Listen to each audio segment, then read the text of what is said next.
We are glad to welcome you again. In this story for sleep, we journey back to an age of chaos to tell the complete story of a man whose name became a tremor that shook the world, Attila the Hun.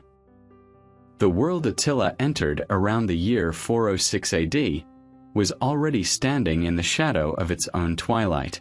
The Roman Empire, the vast power that had defined civilization for centuries, was no longer the glorious, unified state of Augustus or Trajan. It was a giant split in two. In the east, there was Constantinople, the new Rome. It was rich, it was sophisticated, and it was protected by the world's most formidable walls. In the west, there was the old Rome. But the Western emperor rarely even lived in Rome anymore.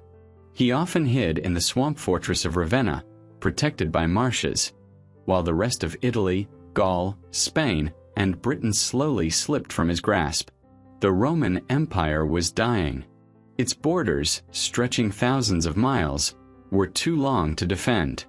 Its economy was broken, crushed by taxes needed to pay for an army that was, ironically, no longer Roman. The Roman legions, the disciplined citizen soldiers who had conquered the known world, were a distant memory. By 400 AD, the army was filled with foederati. This is a Latin word that simply means allies. But in reality, it meant mercenaries. The Romans were paying Goths, Franks, and Vandals to defend Roman borders against other Goths, Franks, and Vandals. It was a system that could not last.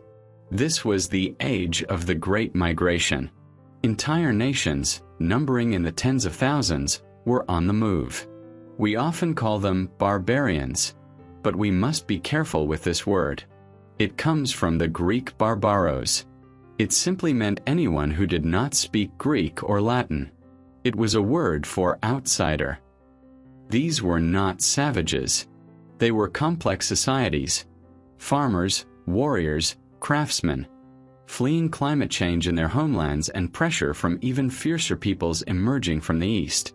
The empire, in its weakness, tried to manage this. Sometimes they fought the tribes. Sometimes they hired them. Sometimes they simply allowed them to settle on Roman land, hoping they would farm and pay taxes. This policy failed disastrously in 378 AD at the Battle of Adrianople. The Goths, mistreated and starving, turned on their Roman masters and annihilated a Roman army, killing the emperor himself. The spell was broken. The legions were not invincible. But the true psychological breaking point, the moment the world truly knew the old way was over, came in 410 AD. For the first time in 800 years, the city of Rome itself was attacked and sacked. The man who did it was Alaric, king of the Goths. For 3 days, his men plundered the eternal city. The physical damage was not permanent, but the mental damage was. The world was in shock. How could the center of the world, the city protected by gods and apostles, fall? People believed it was the end of the world. The empire was exposed as a hollow shell. This was the world Attila was born into. A world of fractured power, shifting allegiances, and profound existential fear. The West was governed by weak emperors, who were often just children, controlled by powerful generals who were themselves usually barbarians. And it was into this chaos, this power vacuum, that a new people rode from the unknown East. They were not like the Goths or the Vandals, who were familiar, who farmed, and who often converted to Christianity. These new people were different. They were the Huns. They first appeared on the edges of the Roman world decades earlier, in the 370s. The Roman historian Ammianus Marcellinus, a soldier who saw them, described them with pure terror. He said they were so prodigiously ugly and bent that they might be two-legged animals. He claimed they were born, lived, and died on their horses. They ate their meat raw, tenderizing it by placing it between their thighs and the backs of their horses as they rode. They wore crude tunics made of mouse skin. They had no buildings, no religion, no law, and they moved like a whirlwind descending from high mountains. Much of this was, of course, Roman propaganda, the fear of a settled farmer looking at a nomadic warrior. But the core of it was true. The Huns were the ultimate steppe nomads. Their lives centered on the horse and the bow. They were masters of mounted archery, able to fire with devastating accuracy at a full gallop. They seemed to move without logistics, living off the land, appearing from nowhere to raid, plunder, and vanish before an army of slow-moving infantry could even respond. They were the engine of the Great Migration. It was the Huns who had first attacked the Goths, pushing them west, starting the domino effect that led to the Battle of Adrianople and the sack of Rome. By the year 400, the Huns had settled in the vast flat plains of what we now call Hungary. The Romans called it Pannonia. It was the perfect grazing land for their massive herds of horses. From here, they were a permanent threat, a shadow looming over both the Eastern and Western empires. They hadn't united yet. They were a collection of powerful tribes and warlords. But the Romans already feared them so much that they paid them vast sums of gold not to attack. They were the ultimate mercenaries. This was the world awaiting a leader. A world of dying empires and migrating peoples. It was a world that needed only a single unifying will to set it all ablaze. And on the Hungarian plain, among the horseherds and the felt tents, that will was being forged. The Romans, gazing east from their forts on the Danube River, knew very little about these Huns. They knew they were dangerous. They knew they demanded gold. But they had no idea where they had come from. They seemed to have emerged from the very edges of the known world, a land of myth and shadow. For centuries, historians have debated the same question. Who were the Huns? The most compelling and widely accepted theory takes us thousands of miles away from Europe to the borders of another great empire, China. For generations, the northern frontier of China was terrorized by a powerful confederation of nomadic tribes. The Chinese called them the Xiongnu. They were a vast, sophisticated, and powerful steppe empire, so formidable that the Great Wall of China was built primarily to keep them out. The Xiongnu and the Chinese dynasties, particularly the Han dynasty, were locked in a centuries-long war for supremacy. The Xiongnu were brilliant horsemen and archers, much like the Huns. They ruled a vast territory in what is now Mongolia. But around the year 100 AD, after decades of brutal warfare and internal divisions, the Xiongnu Confederation was finally shattered by the Han armies. Their empire collapsed. And then they vanish from history. The Chinese records, meticulous as they were, stop mentioning them. The Xiongnu fade into the great unwritten plains of Central Asia. For almost 200 years, there is a historical black hole. Then, around 370 AD, a new people, or rather, a people with a new name, erupt into the records of the West. Greek writers call them the Hunnoi. Latin writers call them the Hunni. We call them the Huns. They appear in Eastern Europe, seemingly from nowhere, and smash into the Gothic kingdoms living north of the Black Sea. The names are strikingly similar. The timeline fits perfectly. A 200-year migration across the vast Eurasian steppe, from Mongolia to the plains of Hungary. But the most fascinating evidence is not written in texts, but in their bones and their graves. Archaeologists have found identical artifacts in both Xiongnu burial sites in the east and Hunnic graves in Europe. They find the same distinct bronze cauldrons, a symbol of status.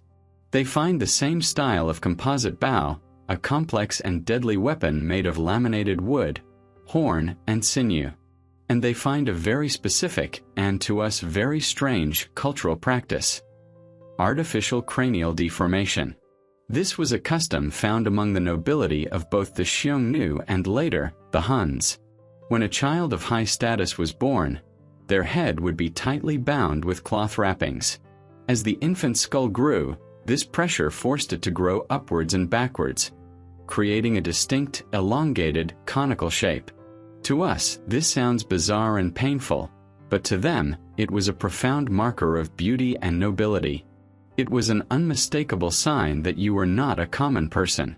You were not a Goth, not a Roman, not a conquered farmer. You were part of the elite ruling class of the steppe. When the Goths first saw these warriors, with their strangely shaped heads, riding out of the mist, it must have added to their terror. They must have looked utterly alien, almost inhuman. So, while we cannot draw a perfect, unbroken line, the evidence is overwhelming. The Huns who arrived in Europe were very likely the descendants of this ancient, fallen Xiongnu Empire. This is a critical detail. It means Attila was not just the leader of a random collection of tribes. He was the heir to a deep and ancient legacy of empire. His ancestors had ruled their own world long before they ever saw a Roman. This tradition of state building, of controlling vast, multi-ethnic populations, and of sophisticated military organization was in their blood. They were not just a horde. They were an imperial people without an empire, searching for a new one. And in the decaying lands of Rome, they saw their chance. By the time Attila was born, they had established themselves in Pannonia, the great Hungarian plain. This location was a strategic masterpiece. It was a massive, flat grassland, perfect for grazing the tens of thousands of horses that were the source of their power. From this central base they could strike anywhere. They could ride south into the Balkans and threaten Constantinople. They could ride west, over the Alps and into Italy. Or they could ride north across the Danube and into Gaul. They were a loaded weapon sitting in the very heart of Europe. All they needed was a hand to aim them. The power of the Huns did not come from a place, but from a relationship. It was the bond between the warrior and his horse. Ammianus Marcellinus wrote that the Huns were almost glued to their horses. And this was no exaggeration. A Hunnic boy learned to ride almost before he learned to walk. His entire life was spent in the saddle. Their horses were not the large war horses of medieval knights. They were smaller, tougher, shaggier steppe ponies, able to endure incredible hardship and survive on sparse grass. The Huns were so comfortable on horseback that they could eat, drink, negotiate, and even sleep in the saddle. This mobility was their first great advantage. An infantry army, like a Roman legion, could march perhaps 20 miles on a good day. A Hunnic warband could cover 3 times that distance, strike, and be gone. This mastery of the horse was paired with the perfect weapon, the Hunnic bow. This was not the simple stick and string bow used by many European peoples. It was a technological marvel, a complex machine for storing and releasing energy. It was a composite reflex bow. The word composite means it was made of different materials, laminated together in layers. It had a wooden core. On the belly, the side facing the archer, it was reinforced with horn. Horn is remarkable at resisting compression. On the back, the side facing away, it was layered with sinew or animal tendons. Sinew is brilliant at resisting being stretched. The word reflex described its shape. When unstrung, the bow didn't curve gently towards the archer. It curved violently away from him, often into a C shape. To string this bow, a warrior had to brace it with his legs and arms, bending it completely against its natural shape. This process stored a phenomenal amount of potential energy in the bow. When the string was released, all that stored energy snapped back, launching an arrow with terrifying speed and power. The result was a weapon that was relatively small, short enough to be used easily from the back of a galloping horse, but with the power and range of a much larger bow, like the famous English longbow. It could pierce Roman armor at close range and pincushion a legion from a distance. But the weapon was only half the story. The other half was how they used it. The Huns almost never fought in the way a Roman commander understood warfare. They refused to engage in a pitched, head-on battle of infantry. To them, this was foolish, clumsy, and suicidal. Their warfare was based on movement, speed, and psychological terror. They employed swarm tactics. A Hunnic army would appear as a dark cloud on the horizon, splitting into smaller, fast-moving groups that would circle an enemy formation, staying just out of the range of javelins. They would ride in and out, showering the static line of shields with arrows from every conceivable angle. Their most devastating tactic was the feigned retreat. A wave of Huns would charge, screaming and firing arrows, only to suddenly break and flee in apparent panic. This was a trap. A disciplined enemy commander would hold his line, but an inexperienced or overeager one would see a victory and order his men to charge, breaking their tight defensive formation. The moment the infantry line became a disordered mob, the fleeing Huns would perform their most famous maneuver. They would twist around in their saddles, while still at a full gallop, and fire backwards at their pursuers. This was the Parthian shot. It was a tactic that required a lifetime of horsemanship, and it was psychologically shattering. The pursuing soldiers, believing they were winning, would suddenly find themselves in a lethal rain of arrows, their comrades falling around them. As their charge faltered in confusion, the Huns would turn, draw their swords, and cut the disordered enemy to pieces. To the Roman legionary, this was a nightmare. The legion was the finest heavy infantry in the world. Its entire system was based on discipline, the locked wall of shields, the scutum, and the short, stabbing sword, the gladius. It was designed to grind down other infantry. Against the Huns, this system was useless. The Huns would not get close enough for the gladius. The legionaries would lock their shields together in the testudo or tortoise formation, but they couldn't move while in it. They became a static target. The Huns would simply ride circles around them, firing arrows until the men inside were exhausted or dead. If the legionaries broke formation to attack, they were slaughtered. If they stayed in formation, they were slowly killed from a distance. The Huns also used other, unfamiliar weapons. They were masters of the lasso or archon. They would use it in battle to yank enemy soldiers from their horses or off the tops of castle walls. This was their military machine. It was fast, it was lethal, and it was completely alien to European armies. It was a style of warfare based on harassing, exhausting, and terrorizing the enemy into making a fatal mistake.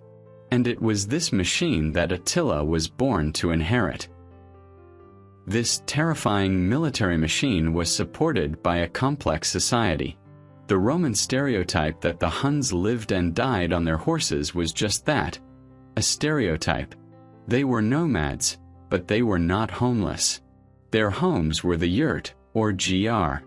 This was another masterpiece of steppe engineering.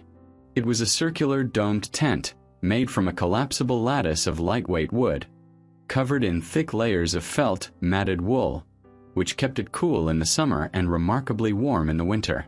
A yurt could be dismantled or assembled by a family in just a couple of hours and loaded onto a large cart drawn by oxen.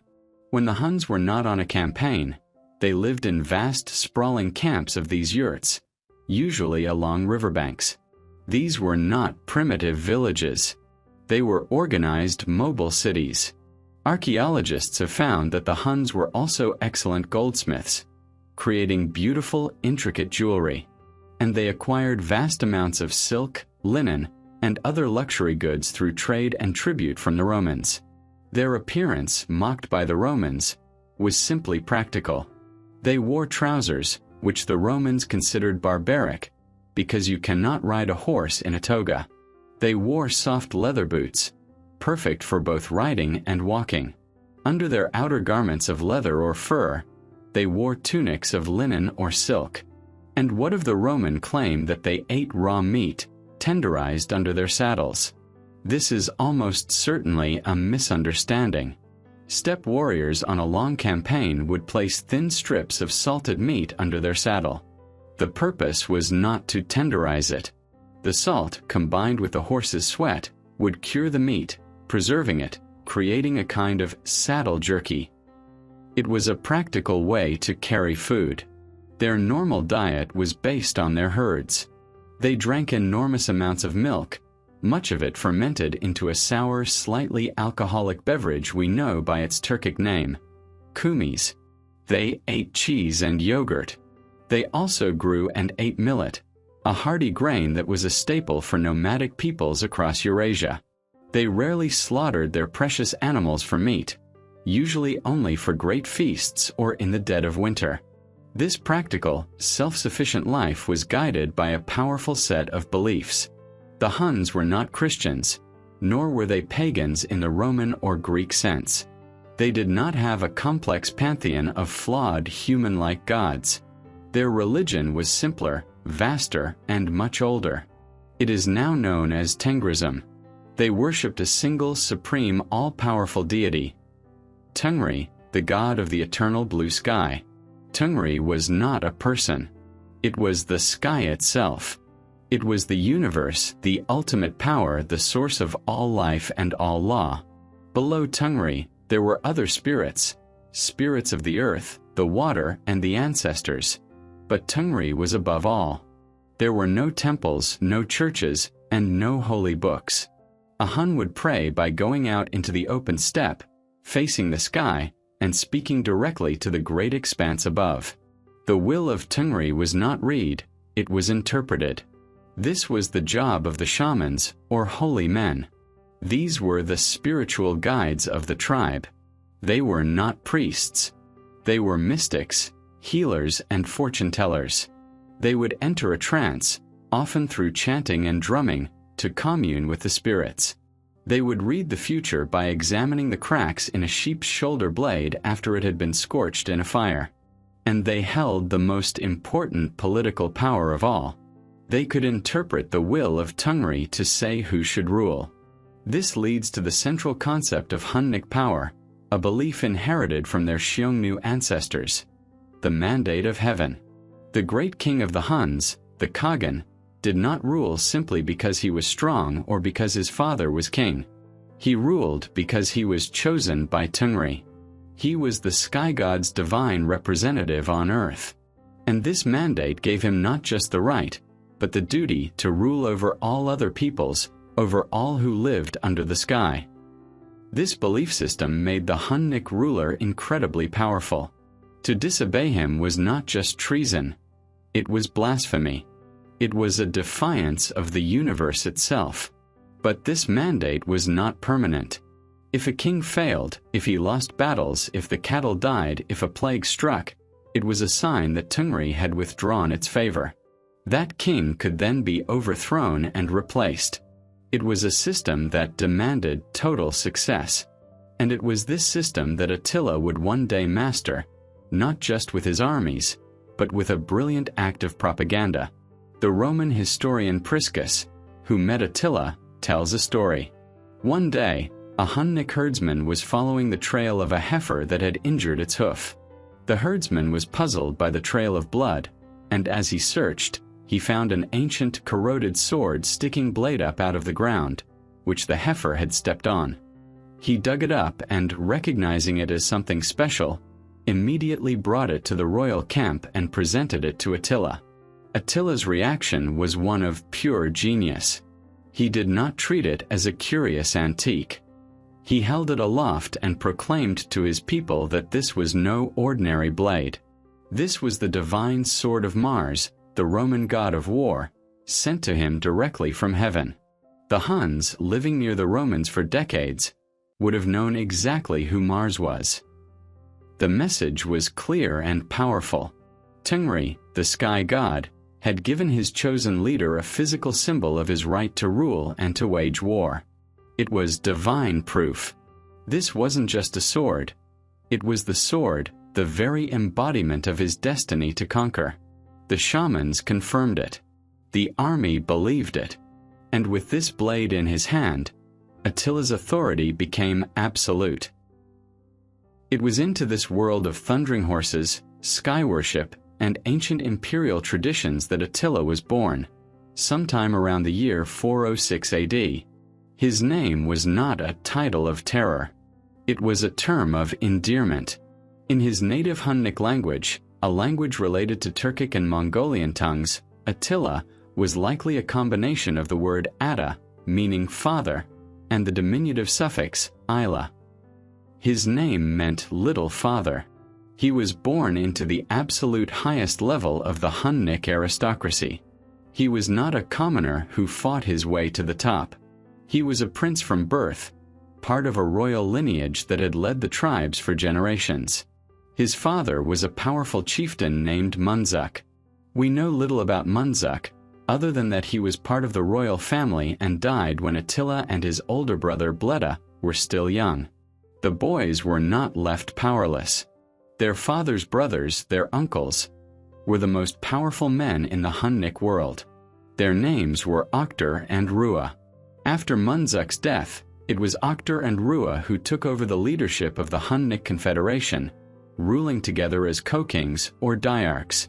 This was a common system among steppe peoples, allowing one king to manage the eastern wing of the tribe while the other managed the western. And so, Attila grew up not as the son of a king, but as the nephew of the kings. This was, perhaps, the most valuable political education he could have received. He was close enough to the center of power to observe everything, but not so central that he was the immediate target of every ambition or assassination plot. He learned to watch, to listen, and to wait. His education was not Roman. He learned no Latin or Greek, at least not in his youth. He did not read philosophy or study rhetoric. His classroom was the vast windswept plain of Pannonia. His teachers were the warriors and chieftains in his uncle's royal camp. His first lesson was the horse. As a royal prince, he would have been placed on a horse as a toddler and taught to ride with his hands free. His second lesson was the bow. He would have spent thousands of hours mastering the difficult composite bow, learning to shoot at targets from a full gallop. He learned to hunt, not for sport, but as a rehearsal for war. He hunted deer, wild boar, and perhaps even the great aurochs, the wild cattle of Europe. He learned to use the lasso to fight with the short sword and to endure. He learned to sleep in his saddle, to go for days on little food, and to read the weather in the sky. But his most important lessons were in psychology. He grew up in the royal ordu, or camp, a massive mobile city of yurts, wagons, and herds, teeming with warriors, servants, ambassadors, and rivals. It was a high-stakes environment of brutal steppe politics. He saw how his uncles, Octor and Rua, managed the other chieftains. They ruled through a complex and volatile mix of loyalty, terror, and immense generosity. A Hunnic king kept his power by giving away treasure. The gold he extracted from the Romans was not hoarded. It was immediately distributed to his sub-chieftains and loyal warriors. A king who was seen as stingy would quickly lose his followers. Attila learned that loyalty was conditional. He learned that a rival might smile at you during the feast and try to slit your throat in the night. He saw how his uncles used fear to keep rebellious tribes in line, and how they used strategic marriages to build alliances. He learned that a display of weakness was an invitation to disaster. The historian Priscus, who saw Attila decades later, gave us our only physical description of the man. He wrote that Attila was short of stature, with a broad chest and a large head. He had small deep-set eyes, a flat nose, and a sparse beard. He had the distinctive features of his steppe ancestors. But Priscus noted his personality most of all. He wrote that Attila was haughty in his walk, darting his eyes here and there so that the power of his proud spirit appeared in the movement of his body. He was not a drunken brawler, like many other barbarian kings. He was remarkably temperate. At a great feast, Priscus observed, Attila's guests were served on plates of silver and gold, drinking from golden goblets. Attila himself ate simple meat from a wooden plate and drank from a wooden cup. He was a man of intense self-control. He was calculating, patient, and deeply observant. He rarely laughed. This was the man being forged in the royal camp, a prince who dressed like his warriors, ate simply, and watched everyone. And his world was about to get much, much bigger. His uncles, Rua and Octor, were not content to simply raid. They were building an empire. And to do that, they had to engage in sophisticated diplomacy with the only other powers that mattered, the two halves of the Roman Empire. This diplomacy required a special currency: hostages. This system of diplomatic exchange was a common practice in the ancient world. We must not think of the word hostage, in its modern negative sense, as a prisoner taken by force. In the 5th century, it was more like a high-stakes, compulsory study-abroad program for the nobility. When two great powers, like the Huns and the Romans, made a treaty, they would often exchange high-ranking children, the sons or nephews of kings and generals. This served two purposes. First, it was a guarantee. If Attila's uncle, King Rua, sent his nephew to the Roman court, Rua was less likely to attack Rome, knowing his own blood was inside the walls. Second, and perhaps more importantly, it was an education. The young prince would live at the foreign court for years, learning its language, its customs, its military tactics, and most critically, its weaknesses. There is a persistent theory that the young Attila himself was part of such an exchange, that he spent time as a hostage at the Roman court. The evidence for this is thin, but it is a compelling idea. If he did go, he would not have seen the glorious marble city of Rome from the movies. The capital had already been moved to the fortress city of Ravenna. He would have lived among the Roman elite, a foreign prince observing a decadent and fracturing empire. He would have learned Latin. He would have seen firsthand the endless plotting of Roman generals, the weakness of their child emperor, Valentinian III, and the contempt the Romans held for the barbarians who made up their own army. If this trip happened, Attila would have returned to the steppe not with admiration for Rome, but with a precise and personal understanding of its fragility. But while Attila's trip to Rome is a maybe, the reverse is a certainty. And it is, by far, the most important connection of this entire era. A Roman of the highest aristocracy did live as a hostage among the Huns. His name was Flavius Aetius. If Attila is the main character of our story, Aetius is the second. He would become known to history as the last of the Romans. Aetius was born in Roman territory, on the dangerous frontier. His father was a Roman general, and his mother was an Italian aristocrat. He was a true Roman, but in the chaotic politics of the time, his father sent him as a hostage, first to the Goths, and then around the year 411 to the Huns, who were then ruled by Attila's uncle Rua. Aetius lived in the Hunnic royal camp for years. He was a contemporary of Attila, almost the exact same age. It is almost inconceivable that they did not know each other. They were two of the highest-ranking young men in the entire Hunnic Confederation, one a royal prince, the other the prized hostage from their greatest rival. They would have hunted on the same plains.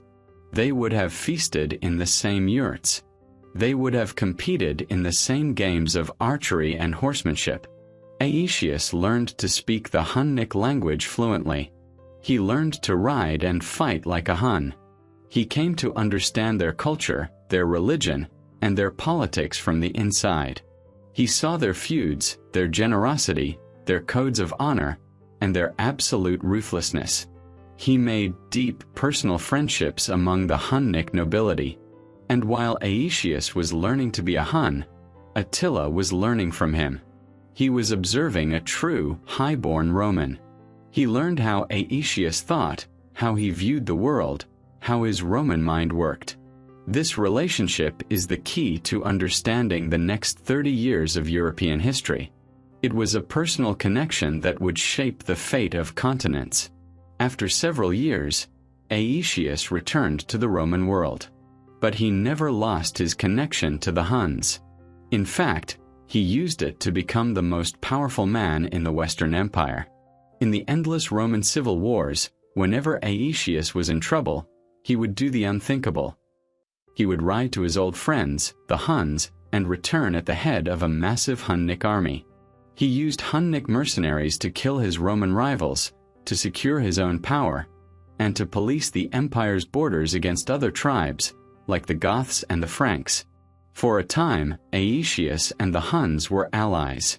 He was the de facto ruler of the West, and he maintained peace by paying his Hunnic friends a handsome subsidy of gold.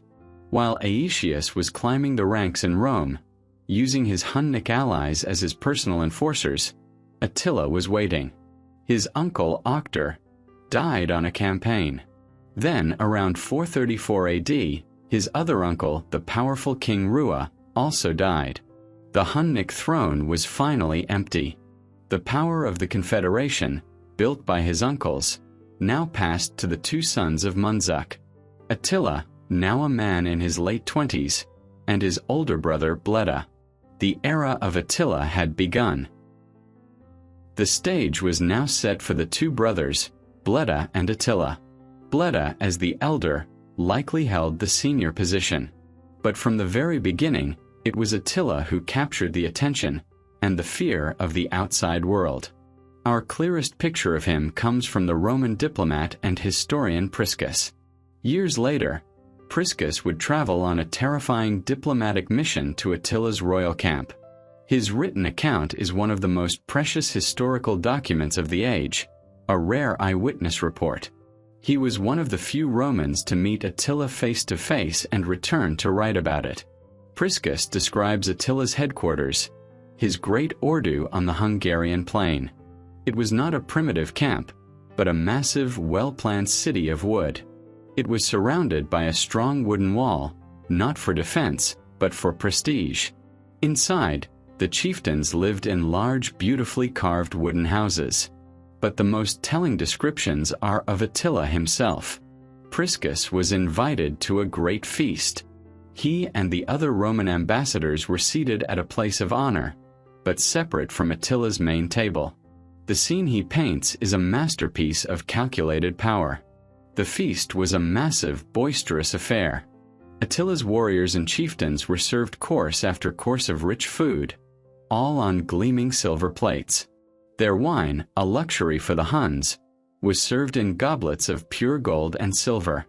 Bards sang songs celebrating great victories. Jesters performed, and the hall was loud with laughter and boasts. Yet, at the head of it all sat Attila, and he was a picture of absolute contrast. Priscus watched him closely. Attila, he wrote, was served simple meat, perhaps boiled or roasted, on a wooden platter. Everyone else drank from gold. Attila drank from a wooden cup. His clothing was clean, but perfectly simple. It was not adorned with the gold, gems, or intricate silks that his chieftains wore. In the midst of this overwhelming display of looted wealth, the man who commanded it all chose to live like the humblest of his warriors. This was not humility. It was the ultimate expression of power. It was a calculated performance. Attila didn't need to wear gold. He owned the gold. He didn't need to boast. The bards sang of his victories. His message was clear. You are all my servants, indulging in the luxuries I allow you to have. I am above them. I am different. I am your master.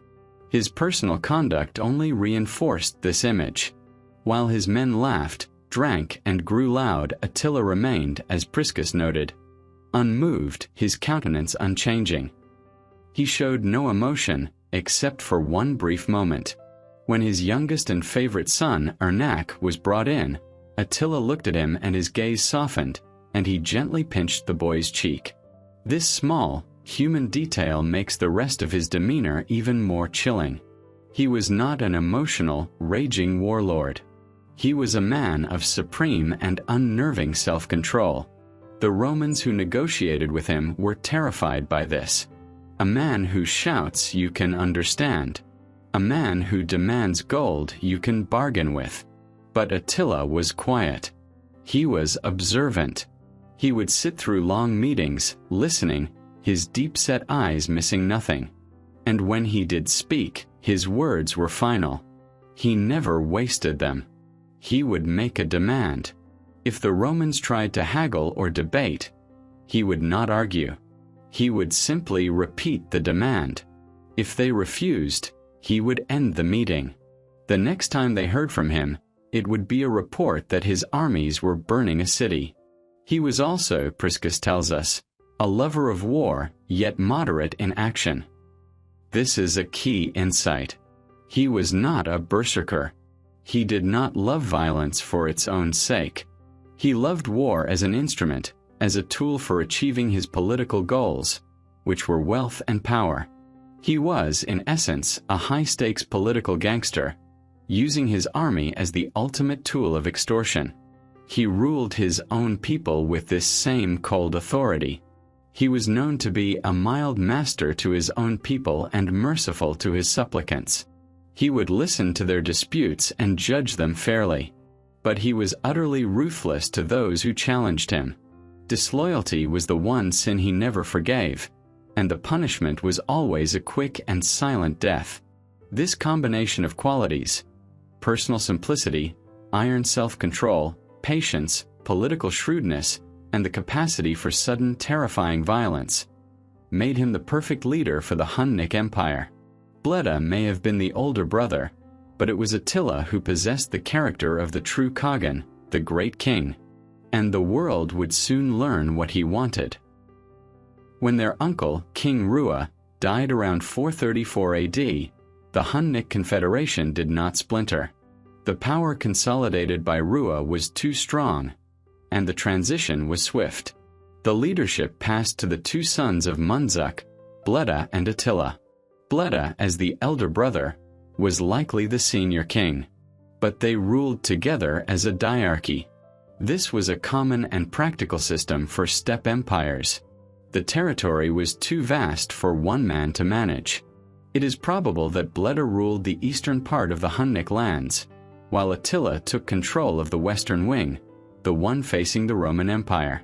They inherited a formidable war machine and a political situation that was already tense. Their uncle Rua had died while in the middle of a heated dispute with the Eastern Roman Empire, based in Constantinople. This gave the two new kings a perfect, ready-made opportunity. They had just taken the throne. They were young, ambitious, and needed to prove to their own chieftains that they were stronger and more decisive than the great Rua had been. They needed a victory, and they needed treasure to distribute to secure the loyalty of their followers. They did not wait. Immediately, they sent an embassy to the Eastern Roman Emperor, Theodosius II. The message was not one of peace. It was an accusation. Attila and Bleda claimed the Romans had broken their treaties. Their main complaint was about fugitives. Several Hunnic tribes, rivals to Attila's royal family, had fled his uncle's rule and been given sanctuary inside Roman territory. To the Huns, this was an act of aggression. It was the Roman Empire deliberately harboring their enemies. But they had a second, more inflammatory claim. They accused a Roman bishop from the border city of Margus of crossing the Danube River, entering their lands, and secretly digging up and robbing the royal Hunnic tombs. We will never know if this accusation was true. It is certainly plausible that a Christian bishop might desecrate pagan graves in search of gold. But whether it was true or not, it was a political masterstroke. It was a personal, sacred insult. It was not just a political dispute. It was blasphemy. It gave the brothers a righteous cause for war. Emperor Theodosius, a pious and bookish man who was more comfortable building universities than leading armies, was alarmed. He denied the charges and refused to hand over the fugitive tribes. Attila and Bleda's response was immediate. They didn't send more letters. They gathered their armies and rode south, out of the Hungarian plains and down to the great river that marked the border of the world, the Danube. The entire military might of the Hunnic Empire appeared on the northern bank of the river, directly opposite the Roman fortress city of Margus. This was the very city whose bishop was accused of the desecration. The Roman citizens and soldiers in the fortress could look across the water and see the endless sea of Hunnic yurts, the smoke from 10,000 campfires, and the massive herds of horses grazing on their borders. The terror on the Roman side was absolute. They were cut off, and they knew no imperial army was coming to save them. Theodosius was far away in Constantinople, protected by his massive walls. The Roman commander of the city of Margus did the only thing he could. He sent a message across the river, asking for terms. The Eastern Roman Empire agreed to send its highest ambassadors to negotiate with the two new kings. This meeting would become known as the Treaty of Margus, and it would be one of the most humiliating events in the history of the Roman Empire. The meeting took place on the plains outside the city of Margus, in full view of both armies. The Roman delegation was led by a high-ranking imperial minister named Plinthus. He arrived with all the pomp of the Roman state, expecting a formal negotiation between two equal powers. Attila and Bleda immediately destroyed that illusion. In a calculated theatrical gesture of dominance, the two Hunnic kings and their entire royal court rode to the meeting place but refused to dismount. This was a profound insult, rich with symbolism. In the culture of the steppe, to meet a man on horseback while he was on foot meant one thing.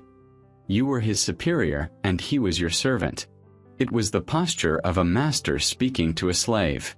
The Roman ambassadors, these proud, silk-robed aristocrats, were forced to stand in the mud of the riverbank, craning their necks to look up at the two young barbarian kings, who looked down on them with silent contempt. The negotiations were over before they even began. It was not a negotiation. It was the taking of dictation. The terms laid out by Attila and Bleda were simple, brutal, and non-negotiable. First, the annual tribute or subsidy that the Romans paid the Huns for peace would be doubled. It had been 350 pounds of gold per year under King Rua. It was now 700 pounds of gold per year. This was an enormous sum, a crippling expense for the Eastern Empire's treasury. Second, the Romans were forbidden, effective immediately, from ever again giving sanctuary to any fugitive from Hunnic lands. This included runaway tribes, deserters from the Hunnic army, or any political rivals of the kings. Third, and most humiliatingly, the Romans had to immediately round up and return every Hunnic fugitive who was currently living in their territory. This was a complete betrayal of every Roman law of asylum. Most cruelly, this included two young Hunnic princes of a rival royal line. The Romans had to hand them over. Attila and Bleda, in full view of the Roman ambassadors, had these two boys taken away and crucified, a Roman method of execution chosen specifically to show their contempt. Fourth, the Romans were to open their border markets to Hunnic traders at fair and equal terms. This was the one term that seemed purely economic, but it also served a military purpose, allowing Hunnic merchants to travel freely in Roman territory and gather intelligence. The Roman delegation had no choice. They agreed to every single demand. The treaty was sealed. Attila and Bleda, without spilling a single drop of their own warriors' blood, had won a total victory. They had doubled their income, eliminated their rivals, and fundamentally changed their relationship with the Eastern Roman Empire. They were no longer just a border threat.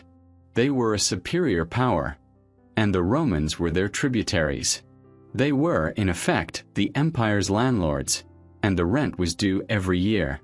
And what of the Bishop of Margus, the man accused of robbing the graves?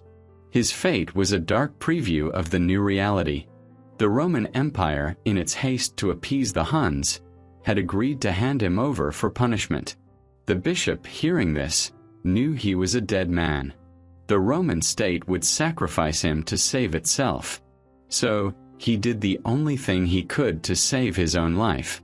He made a secret deal. One night, the Bishop of Margus crept to the city gates and signaled to the Huns.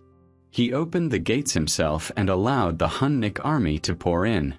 The city of Margus, the site of the treaty, was the first victim of the new peace. It was plundered and burned to the ground as a lesson. Attila had gotten his treaty, and he had gotten his revenge. The brothers returned to their lands in Pannonia not just as kings, but as the undisputed masters of the Danube. The gold began to flow north, and for a few years, there was a tense, uneasy peace. The peace bought by the Treaty of Margus lasted for nearly 5 years. But this was not a period of quiet.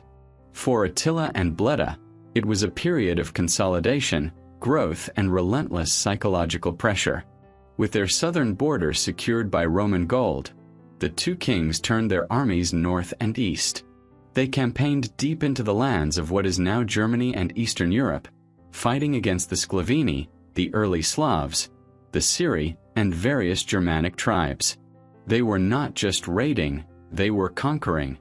They were forcing these tribes into their confederation, adding their warriors to the Hunnic army. Each victory brought more men, more horses, and more prestige, strengthening their position as undisputed kings. But their most important activity was directed at Constantinople. They did not attack, but they never ever let the Romans rest. They engaged in what can only be called a diplomacy of extortion. The 700 pounds of gold was not a one-time payment. It was an annual subscription. And like any extortionist, Attila and Bleda constantly looked for excuses to raise the price or demand extra fees. Their main tool was the fugitive clause of the treaty. They would send grim-faced embassies to Constantinople, appearing at the court of Theodosius, claiming that a single unimportant Hunnic shepherd had fled across the Danube. They would demand his immediate return. The Romans, paralyzed by the bureaucracy of their vast empire, would scramble to find this one man. When they couldn't find him, or when the search took too long, a new Hunnic embassy would arrive. This time, they would accuse the Romans of violating the treaty. They would demand a massive fine in gold for this insult. Then they would claim another family had fled, and the entire panic cycle would begin again. This was a brilliant strategy. It cost the Huns nothing. It kept the Roman court in a constant state of anxiety and humiliation. And it was incredibly profitable. Attila and Bleda were treating the Eastern Roman Empire as their personal treasury.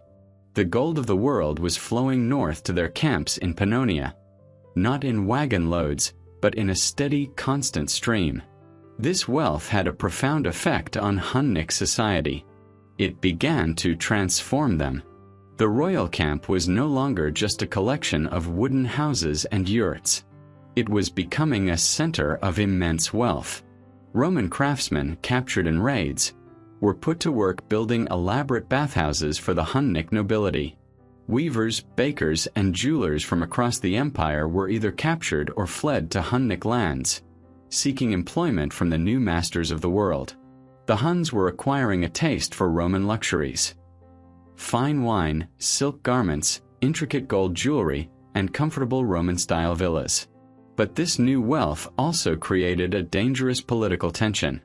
The Hunnic kings were now ruling over a vast multi-ethnic empire.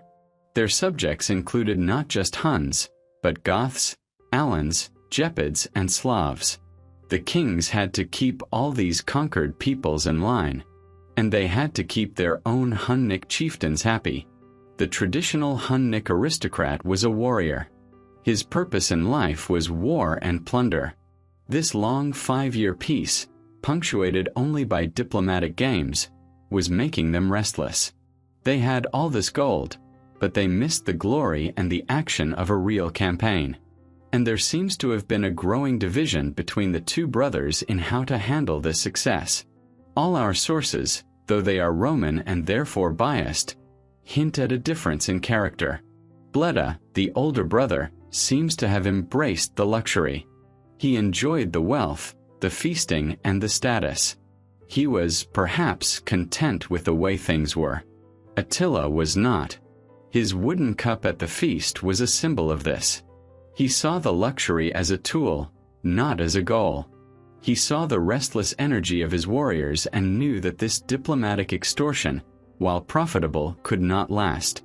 A Hunnic king could not just be a landlord. He had to be a conqueror. He believed the empire was weak and ready to be broken, not just slowly bled for gold. He wanted to shatter it. Around this time, Priscus tells a story about a holy sword being found and brought to Attila. It is likely that this propaganda move, claiming he had the divine sword of Mars, was aimed just as much at his own people as it was at the Romans. It was a message that he, not his brother, was the one chosen by the sky god Tungri for the great wars to come. The tension between the two brothers was building. Bleda was the senior king, but Attila was the one with the divine mandate, the ascetic image, and the ruthless ambition. This co-rule, this diarchy, was becoming unstable. The Hunnic Empire was not big enough for two masters. One of them would have to go. The 5 years of peace following the Treaty of Margus had made the Hunnic Empire richer than ever before. But it had also brought the growing tension between the two brother kings to a breaking point. Bleda, the lover of luxury, was content to be a wealthy landlord, extorting gold from a terrified Rome. Attila, the ascetic with his wooden cup, saw this as a waste of potential. He didn't want to just bleed the empire. He wanted to conquer it. This partnership could not last. And then, around the year 445 AD, it ended. Bleda, the senior king, vanishes from history. He was dead. Attila, at the age of nearly 40, was now the sole and undisputed ruler of the Hunnic Empire. This is one of the great, dark mysteries of Attila's life. How did his brother die? Our primary sources, usually so detailed, fall eerily silent on this crucial event. The Roman historian Priscus, our eyewitness, who is so careful to describe feasts and personalities, offers no explanation at all. In his writings, he simply stops mentioning Bleda. One moment, he speaks of the kings Attila and Bleda. The next, he speaks only of Attila. This silence is, perhaps, the most damning evidence of all. It suggests something so dark and so dangerous that it was better left unwritten. We are left with only theories. The first and most official theory would be an accident. Bleda could have been killed on a hunt. In the high-stakes world of steppe hunting, a fall from a horse or an attack by a wild boar was a common way to die. It was a plausible death, and a politically convenient one. The second theory is illness. A sudden fever, a plague, or a stroke could have easily carried him off. In a world without modern medicine, life was fragile, even for a king. But the third theory is the one that every historian, both ancient and modern, has considered the most likely. It is the darkest of all political tools. Fratricide. Murder.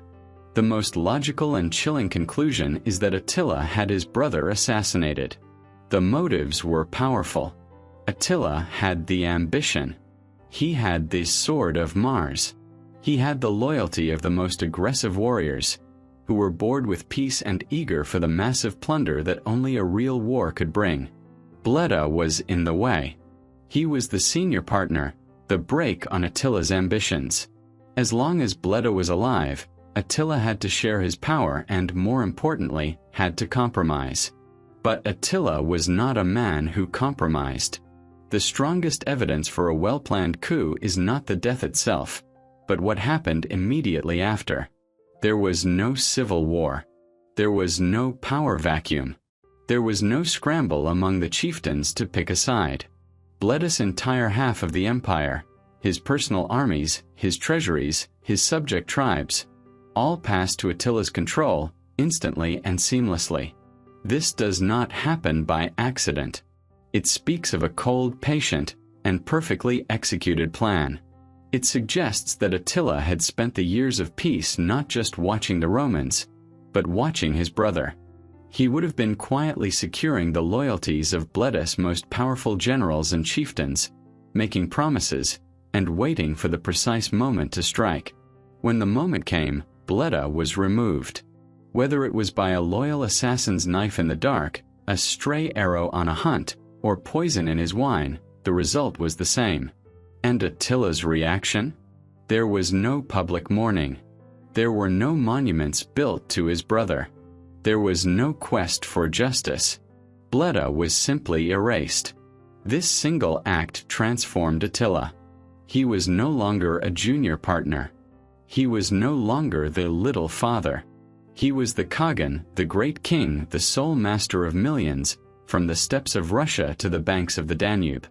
All the power, all the gold, and all the armies of the most terrifying military machine on earth now answered to one man, and one man alone.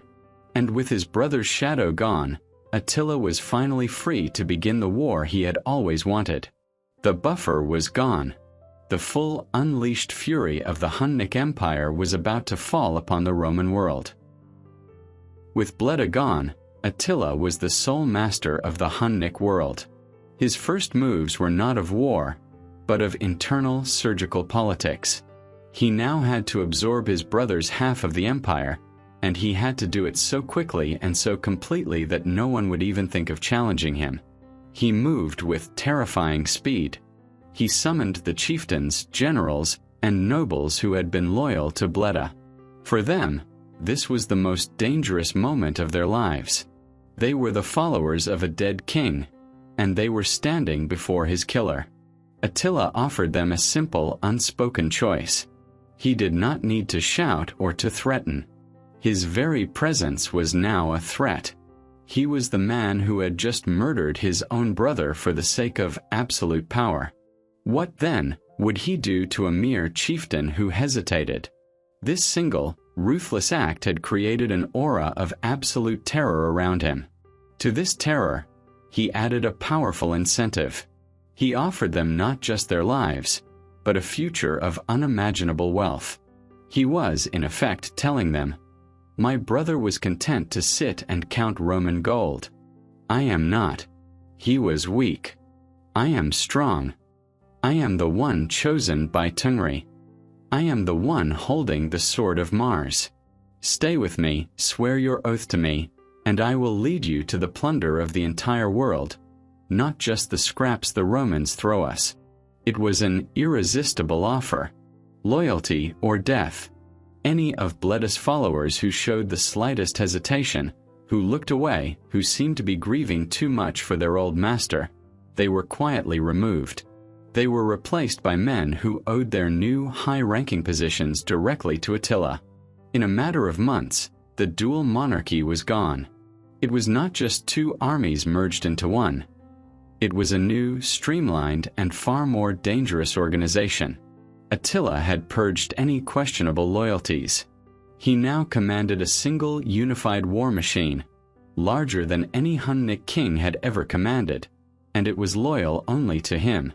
This consolidation changed the entire political landscape of Europe. Before, the Romans, both east and west, could play the two brothers against each other. They could send separate embassies, offer different bribes, and exploit their different personalities. Now there was only one man to deal with, one will, one voice. And this new, unified Hunnic Empire had a critical problem. It was an economy built entirely on war and plunder. The vast army of Huns, Goths, Alans, and Gepids that Attila now commanded was expensive. The chieftains demanded a constant flow of gold and luxury to ensure their loyalty. The warriors themselves, who lived for battle, would not sit idle for long. Attila had just created the most powerful army on the planet, and now he had to use it. A long peace was no longer an option. If he did not lead his men to war, their restless energy would turn inward. The empire would consume itself in civil strife. He needed a target.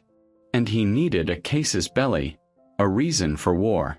He turned his gaze south, to the Eastern Roman Empire, Constantinople. They were the ones who had been paying the tribute. They were the ones who understood for the past 5 years that they were the tributaries of the Huns.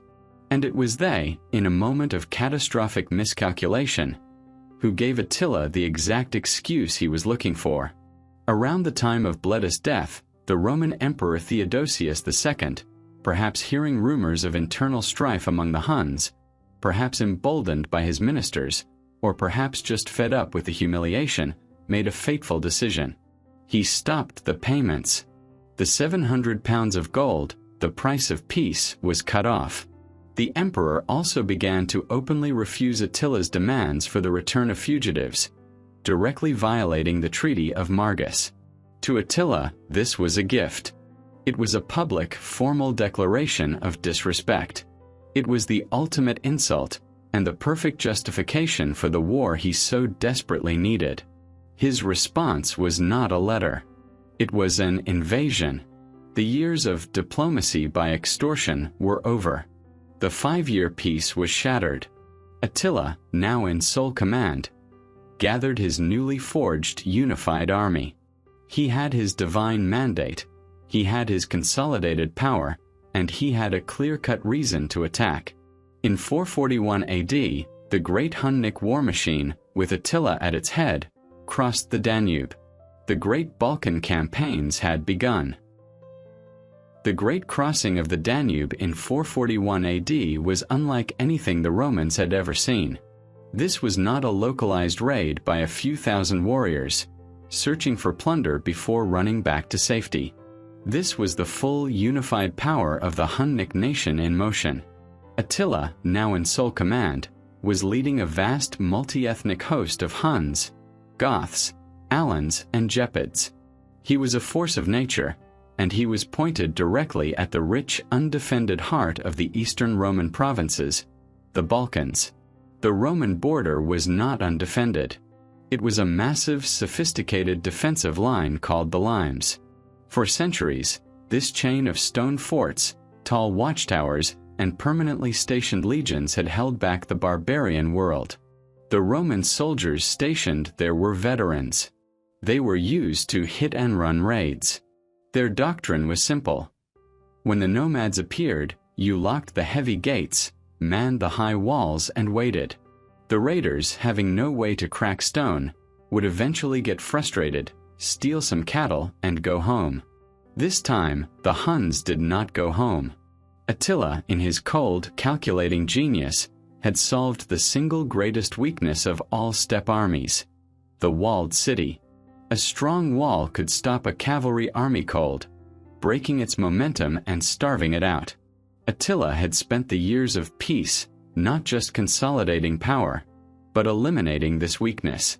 He had brought a terrifying new element to Hunnic warfare: siegecraft. He did not invent it. He had acquired it. Over the years, his armies had captured thousands of Roman prisoners, deserters, and specialists. Attila had identified the skilled legionary engineers, the carpenters, and the artillery masters. He offered them their lives and great wealth in exchange for their service. He forced them to teach his own warriors. So when Attila's army appeared before the Roman border forts, it was not just a cloud of horsemen. It was a professional, mobile siege army.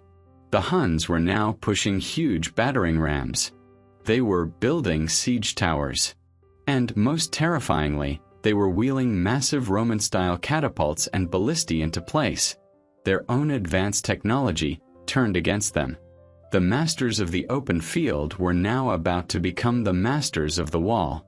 The first major target was the massive legionary fortress of Viminatium, the capital city of the province of Moesia. It was a huge, wealthy city, a cornerstone of Roman power on the Danube. The citizens and the garrison likely did what they had always done. They barred the gates, sent riders for help, and mounted the walls, expecting the Huns to tire themselves out. They were met not by a rain of arrows, but by the sight of their own military technology, wielded by a relentless foe. Hunnic warriors, protected by Roman-style shield formations, pushed massive, roofed battering rams against the ancient gates. Heavy catapults, operated by Attila's new engineering corps, hurled massive stones against the walls. The Roman defenses, designed to stop men with spears, crumbled under the weight of this professional assault. The city was breached, stormed, and taken. And it was here that Attila revealed the true, horrifying nature of this new war. He was not trying to capture Viminatium. He did not want to rule it. He did not want to install a Hunnic governor or collect its taxes. He wanted to erase it. This was a new strategy, a strategy of total economic annihilation. The city was not just plundered. It was systematically annihilated. The population was either massacred on the spot or rounded up by the thousands, chained together, and marched north to the Hunnic heartland to serve as slaves, building Attila's new wooden capital, tilling his fields, and serving his chieftains. The buildings were stripped of all wealth, every piece of bronze, every scrap of silk. And then they were burned, one by one. The great walls, the pride of the limes, were torn down, stone from stone, until Viminatium was nothing but a smoking blackened plain. The message was clear. This was not a war of conquest. It was a war of extermination. Attila was destroying the very source of Roman wealth. Every city he burned was a city that would no longer pay taxes to Constantinople, no longer produce food for its armies, and no longer be a base for its legions. From the ruins of Viminatium, the Hunnic host moved down the river. The city of Margus, the very site of the treaty that Theodosius had broken, was also taken and destroyed. Then they moved west to Singidunum, the city that would one day become Belgrade. The pattern was the same: a relentless, professional siege, a swift, brutal storming, total plunder, and finally systematic destruction. The Roman border defense, the limes, had not just been breached. In a single campaign season, it had ceased to exist. It was a 100-mile-long stretch of smoldering rubble and empty fields. The psychological effect on the Roman world was profound. This was not a raid. This was an apocalypse. The news that spread through the Balkans was not just of defeat, but of erasure. Attila was not a king. He was a force of nature. It was here, in the smoke of these burning cities, that the name Flagellum Dei, the Scourge of God, was first whispered in terror. The news of the complete collapse of the Danube limes sent a shockwave of pure panic through the Roman world. In Constantinople, the Emperor Theodosius II finally understood the scale of the danger. This was not a border dispute. This was an existential threat. He was now desperate. He commanded his top general, Aspar, a formidable warrior of Aulenic descent, to assemble the main Eastern Roman field army. These were the comitatenses, the elite, mobile troops of the empire. These were not the border garrisons. These were the best legions Theodosius had. Troops were stripped from the frontier with Persia and recalled from an expedition in Sicily, all gathered into one great army to stop Attila. The Roman army marched north to intercept the Hunnic invasion. Sometime in 442 AD, the two greatest armies in the world met in open battle, near the river Utus in what is now Bulgaria. For the first time, Attila was not fighting a terrified garrison behind walls. He was facing the full, disciplined might of the Roman legions in the field. The battle was enormous, brutal, and bloody, and the Romans were utterly crushed. Attila's combination of cavalry tactics and the sheer weight of his multi-ethnic army was unstoppable. The Roman field army was shattered. The legions broke and fled. Aspar, the great general, was defeated, and the remnants of his army were scattered, no longer existing as a coherent fighting force. This victory was, perhaps, even more significant than the destruction of the border. Attila had now proven that he could defeat the Romans at their own game. He had destroyed their border wall, and now he had destroyed their field army. The entire Balkan peninsula was now naked and defenseless. There was nothing, no one, left to stop him. Attila turned his army toward the biggest prize in the region, the city of Naissus. Naissus was not just another fort. It was a massive, ancient, and wealthy city. It was a major administrative capital, a crossroads of trade, and, significantly, the birthplace of the Emperor Constantine the Great, the founder of Constantinople itself. It was protected by high, strong ancient walls. If any city could hold out, it was Naissus. This would be the ultimate test of Attila's new siege machine. The Huns surrounded the city. The siege that followed was described in horrifying detail by the historian Priscus, who later traveled through the ruins and spoke to survivors. The Roman defenders on the walls saw a level of engineering they had never expected from a barbarian army. Attila's engineers, many of them captured Romans, began to construct colossal machines. They rolled forward massive roofed sheds called vania or mantlets, which protected their warriors from arrows as they worked at the base of the walls. Then came the rams. Priscus describes one in particular, a monstrous battering ram on wheels, at least 50 feet long. It was suspended by chains or ropes from a high wooden frame, all of which was covered by a thick, reinforced roof of planks and wet leather hides, making it fireproof. Under this moving fortress, dozens of Hunnic warriors would swing the massive iron-tipped log back and forth, again and again, striking the same spot on the wall with the force of a small earthquake. While the rams pounded the walls, other forces were at work. Hunnic archers, possibly from siege towers, provided a constant lethal covering fire, picking off any Roman defender who dared to show his head. Ballistae hurled massive bolts, sweeping the ramparts clear, while catapults launched stones to break the defenders' own artillery. The ancient walls of Naissus, built in an earlier age, could not withstand this modern industrial-style assault. A section of the wall collapsed. The Huns poured through the breach. The slaughter was unimaginable. The city was treated exactly as Viminatium had been. It was not captured, it was executed. The army was given free rein to plunder, kill, and destroy.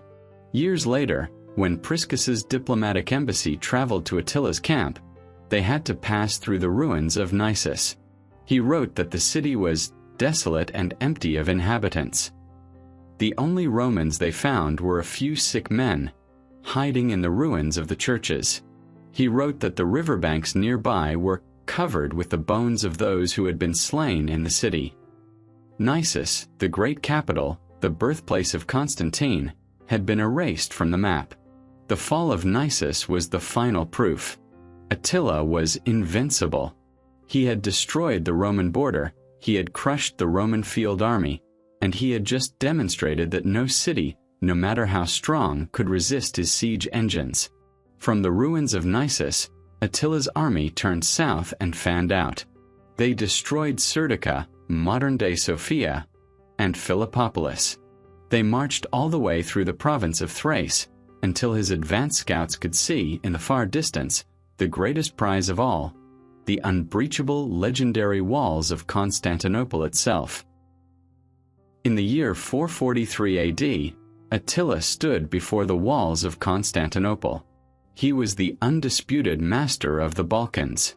He had destroyed the border, annihilated the Roman field army, and erased every major city in his path. The entire imperial territory outside the capital was a smoking ruin, his property to plunder at will. He now faced the ultimate prize. But the prize was unlike anything he had ever encountered.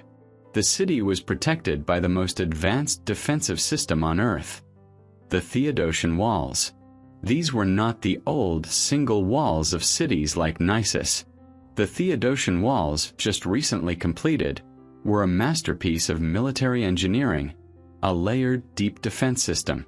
An attacker first had to cross a massive, wide moat, over 60 feet across, filled with water.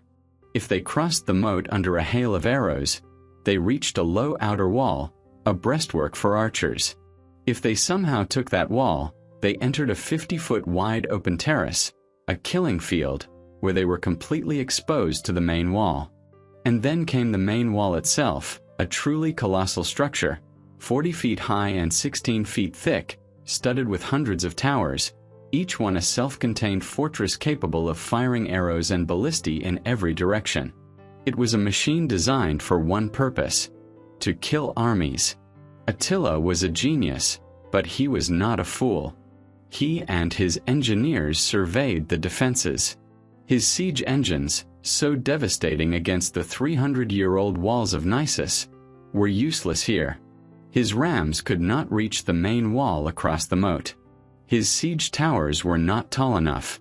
The city had its own port, the Golden Horn, and could be resupplied by sea indefinitely. For the first time, Attila's war machine had been stopped, but the Emperor Theodosius, safe behind his walls, was in no position to celebrate. He was a prisoner in his own capital. He was the emperor of a city, while Attila was the emperor of his entire country. A complete stalemate had been reached. Attila did not waste his time. He was a practical man. If he could not take the city, he would destroy everything else.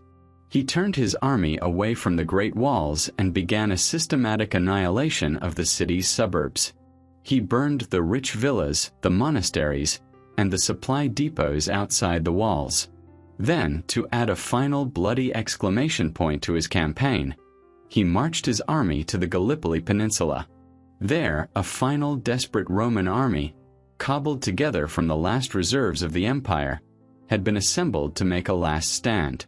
Attila's Huns fell upon them and destroyed them completely. It was over. The Eastern Roman Empire was now, in a military sense, completely gone. It had no border, no cities, and now not a single soldier left in the field. From his camp in the smoking ruins of Thrace, Attila sent a message to Constantinople. He was ready to discuss peace. Theodosius had no choice. He sent his ambassador, a high official named Anatolius, to Attila's camp to hear his terms. The treaty that was signed became known as the Peace of Anatolius. It was not a treaty. It was an unconditional surrender, and it was designed to be the ultimate humiliation. The terms were catastrophic. First, the immediate payment of all arrears. This was Attila's cynical term for the tribute Theodosius had stopped paying, plus damages for the war. The sum was 6,000 pounds of gold. This was a truly staggering amount of money, an almost impossible sum, designed to empty the Roman treasury in a single blow. Theodosius had to strip the gold from churches, melt down silver statues, and impose a crippling emergency tax on his own senators just to scrape it together. Second, the annual tribute was not just doubled.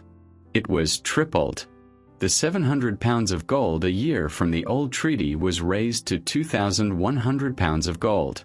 This was not a subsidy. It was a formal recognition that the Eastern Roman Empire was now a vassal state, a subject nation. It was a permanent, crippling, and unsustainable economic burden. Third, all fugitives were to be handed over immediately, with no negotiations.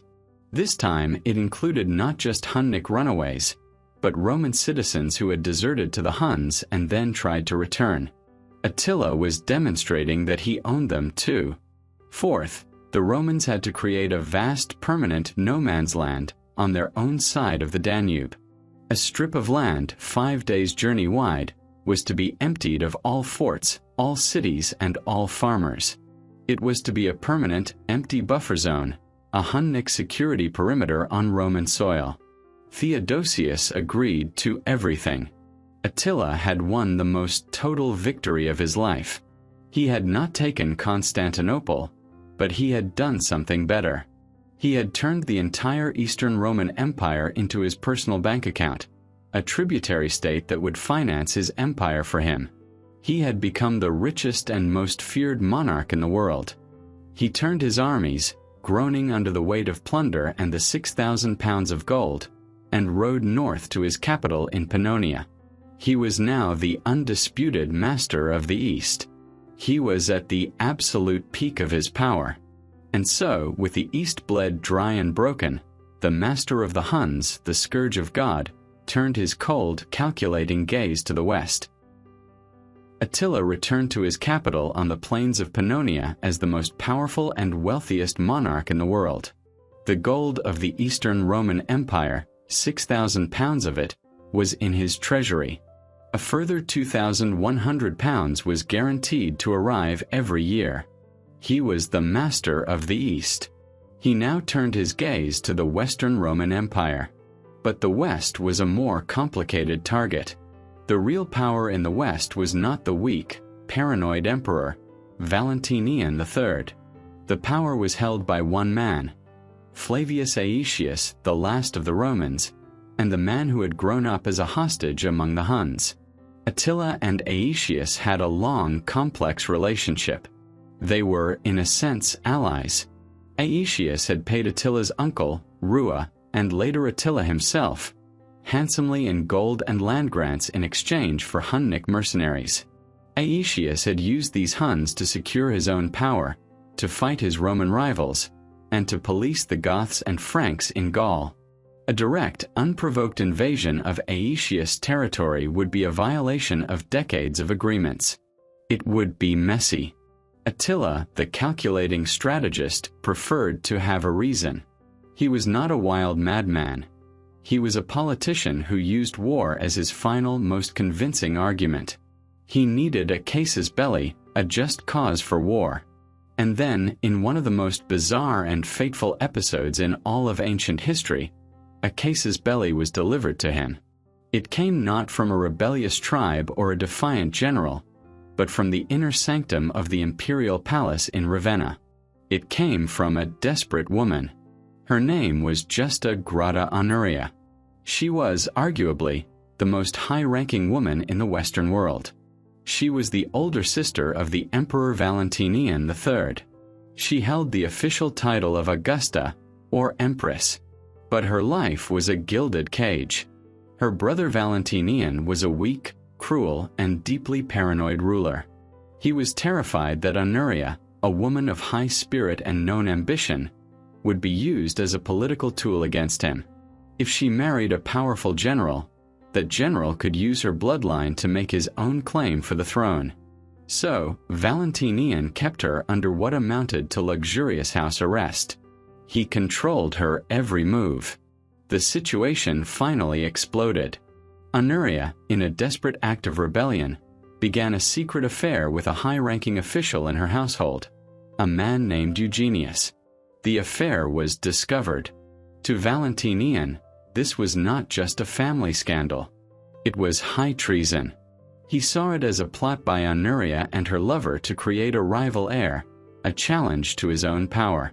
He immediately had Eugenius executed. Honoria's punishment was to be a life sentence of humiliation. Valentinian announced that he was forcing her to marry a man named Herculanus, a very old, very safe, and politically insignificant senator. For the proud Augusta Honoria, this was a fate worse than death. It was a public declaration of her disgrace and a permanent end to her life of relevance and power. She was to be buried alive in a loveless, meaningless marriage. Honoria, trapped, disgraced, and seeing her entire life about to be erased, took the single most desperate gamble of the 5th century. If her brother, the Emperor of the West, would not save her, she would appeal to the only man on earth who held power over emperors. She secretly summoned a trusted servant, a eunuch named Hyacinthus. She gave him a large amount of gold to secure his loyalty and his passage, and she gave him one other object, her imperial signet ring. This was not just a piece of jewelry. This was her official seal. It was the ring she used to press into wax, to authenticate documents, to prove that a command came directly from her, the Augusta. Her instructions were simple. Hyacinthus was to take the ring and the gold, ride north, evade Roman patrols, cross the Alps, and find the great wooden capital of Attila the Hun. He was to present the ring to the Hunnic king as proof of his mission, and deliver a simple message. Honoria was asking for his protection. She was asking him to save her from this forced marriage. We can only imagine the scene. Attila, in his simple wooden hall, surrounded by his chieftains, as this terrified Roman servant is brought before him. The servant presents the ring, the undeniable proof that he comes from the sister of the Western emperor. Attila, the political grandmaster, must have looked at that ring and seen something incredible. He did not see a desperate woman's plea. He saw an invitation. He saw the ultimate, unassailable justification for the war he wanted. This was not a refugee asking for asylum. This was the Augusta of the Western Roman Empire, sending her ring to the great king of the Huns. Attila now had everything he needed. He would interpret this message in his own brilliant and devastating way. Attila's interpretation of Honoria's plea was an act of pure political genius. He did not send a message back offering protection. He did not demand that her forced marriage be cancelled. He went for a far more profound and devastating claim. He held up the imperial signet ring and declared that it was, in fact, a marriage proposal. He announced to his court and then to the stunned Roman ambassadors that Justa Grata Honoria, Augusta of the West, had offered her hand in marriage to him, the great king of the Huns. And he, Attila, had accepted. The ring was the seal on the contract. She was now his betrothed. This move was brilliant. It elevated him instantly from a barbarian chieftain demanding tribute to a legitimate member of the Roman imperial family. And with this marriage contract in hand, he made his demand. As the future husband of the emperor's sister, he was now entitled to his wife's share of the inheritance. Her dowry. Attila's demand was simple and precise. 1/2 of the Western Roman Empire. The news of this demand hit the imperial court in Ravenna like a thunderbolt. The Emperor Valentinian III was thrown into a fit of apoplectic rage. He was not just being threatened. He was being mocked, outmaneuvered, and humiliated by a barbarian he despised. His first instinct was to have his sister Honoria executed for high treason.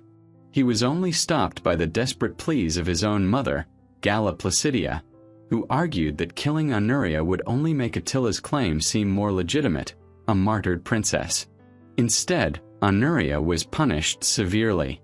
She was stripped of her titles, beaten, and placed under even stricter guard, before eventually being married off in disgrace to the old senator, Herculanus. She vanishes from history, a pawn in a game she started but could not control. Then, Valentinian sent a furious message back to Attila. The emperor's letter was a sputtering, legalistic denial. He said the entire idea was preposterous. Honoria had no authority to offer herself in marriage. She had no right to any part of the empire. Roman law did not allow for a woman to inherit the imperial throne. The ring meant nothing. The proposal was the nonsensical act of a hysterical, disgraced woman, and he, the emperor, considered the matter closed. He had just given Attila exactly what he wanted. Attila's reply was cold, calm, and unshakable. He rejected the emperor's denial. He sent his own ambassadors to Ravenna. They stood before Valentinian and his court and stated Attila's position. A contract was a contract. The ring had been sent. The proposal had been made. He had accepted. He claimed that Honoria was his rightful wife, and that she was now being held prisoner by her own brother. He, Attila, was not an invader. He was a fiancé, a liberator, a man who was coming to claim what was legally his dowry of half the empire, and his bride. This was his casus belli, his case for war. It was a masterpiece of propaganda. Attila could now turn to the vast multi-ethnic army he commanded, the Goths, the Gepids, the Alans, the Franks under his banner, and he could give them a legitimate reason for the invasion. He was not just a greedy warlord, hungry for plunder. He was a wronged prince, a member of the imperial family, whose bride had been stolen and whose inheritance was being denied by a corrupt and illegal regime in Ravenna. This narrative was incredibly powerful. It gave a legal and moral justification to what would be the largest invasion of the Roman world in a century. His great rival, Aetius, was trapped. Aetius, the master politician, knew exactly what Attila was doing. He knew the claim was absurd, But he also knew that Attila did not care if it was absurd. It was a pretext, and it was a perfect one. Aetius could no longer use his diplomatic ties to placate the Huns. His old ally was now his mortal enemy, and he was coming with an army of hundreds of thousands, all in the name of a stolen ring. In the year 450 AD, a second event made the invasion inevitable. The Emperor Theodosius II, Attila's long-suffering tributary in Constantinople, fell from his horse and died. He was replaced by a tough, no-nonsense soldier named Marcian. When Attila's ambassadors arrived at Marcian's court to demand the annual 2,100 pounds of gold, the new emperor gave them a short, sharp reply: "The time of payments is over. I have gold for my friends and iron for my enemies." The East was defiant. The West was denying him his bride. Attila, in a rage, had to choose. He famously declared he would attack both empires at once and break them. But he chose the West. Its armies were weaker, its lands were richer, and most importantly, he had his just cause. In the spring of 451 AD, Attila gathered his great host. It was a sea of people, perhaps hundreds of thousands strong. He did not march on Italy to rescue Honoria. He knew Aetius would expect that. Instead, he marched north and west toward the great, wealthy, and strategically vital province of Gaul, modern-day France. The greatest land war in centuries was about to begin. The invasion of Gaul in the spring of 451 AD was a masterpiece of logistics and political strategy. Attila did not simply march west. He unleashed a flood. His army, the one he had consolidated after Bleda's death and tempered in the fires of the Balkans, was one of the largest forces ever seen in Europe. The ancient writers, prone to exaggeration, spoke of 500,000 or 700,000 men. This was impossible. The land could not have fed such a host. A more sober modern estimate would be somewhere between 100,000 and 200,000 people, including warriors, logistical support, and families. But the most important fact about this army was its composition. This was not just a Hunnic army. The Huns themselves, the elite horse archers, were the core, perhaps 30 to 40% of the total. The rest was a vast multi-ethnic coalition of subject peoples, bound to Attila by oaths, fear, and the promise of plunder. There were thousands of Ostrogoths, led by their own kings, who were vassals of Attila. There were the Gepids, another powerful Germanic tribe, led by their king Ardaric. What makes this interesting is that Ardaric was said to be one of Attila's closest and most trusted advisors, a non-Hun in the inner circle. There were the Siri, the Heruli, and even a contingent of Franks who had rejected Roman rule and joined the Huns. This was a world army, a rolling empire, and it was held together by the singular terrifying will of its master. Attila's choice of target, Gaul, was brilliant. He could have marched directly on Italy to rescue Honoria from Ravenna, but he knew that Aetius, the Roman commander, would have expected that. Italy was mountainous, easy to defend, and its rivers would have made it a logistical nightmare for his cavalry.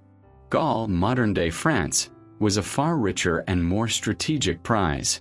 It was a vast, open, wealthy province, full of farms, villas, and cities ripe for plunder. But more importantly, Gaul was politically fractured. This is where Attila's political genius, his casus belli, came into play. Gaul was not simply Roman. It was a volatile chessboard, precariously balanced between three great powers. In the center and north, there was Aetius, who governed the remaining Roman territory. In the south, in the wealthy region of Aquitaine, was the powerful Visigothic kingdom, the Western Goths. Their capital was Tolosa, modern Toulouse, and they were ruled by a proud, old, and formidable king named Theodoric. The Visigoths were nominal allies of Rome, but they were rivals. They hated Aetius, and Aetius distrusted them. The third power was Attila himself, now bursting across the Rhine. Attila did not invade as a simple plunderer. He invaded as a liberator, and he played all sides against each other. To Aetius, he sent messages claiming his invasion was not aimed at Rome at all. He was merely marching through Gaul to attack his real enemy, the Visigoth king Theodoric. At the exact same time, he sent secret messages to King Theodoric, telling him the exact opposite. He claimed he was an ally, come to liberate the Goths from Roman oppression under Aetius. He invited Theodoric to join him and divide Gaul between them. It was a brilliant strategy of divide and conquer. Attila's goal was to ensure that his two greatest enemies, Aetius and Theodoric, would fight each other, or at least that they would never ever unite. He would let them bleed each other dry, and then he would sweep in and destroy the winner. The invasion began with lightning speed. Attila crossed the Rhine River near modern-day Koblenz, and the army fanned out, destroying everything in its path. The first city to fall was Argentoratum, modern Strasbourg. Then they descended on the Roman province of Belgica. The city of Metz made the fatal mistake of trying to resist. Attila's army stormed the walls, massacred the inhabitants, and burned the city to the ground. The slaughter was so total that only the church of St. Stephen was left standing amid the ashes. The wave of terror spread. From Metz, the Hunnic host moved west, destroying cities that would one day become Reims and Amiens. The names did not matter. The pattern was the same as in the Balkans: a demand for surrender, a swift and brutal siege for those who refused, and total annihilation. Gaul was paralyzed. Aetius and Theodoric were both frozen, each watching the other, each suspecting a trap, just as Attila had planned.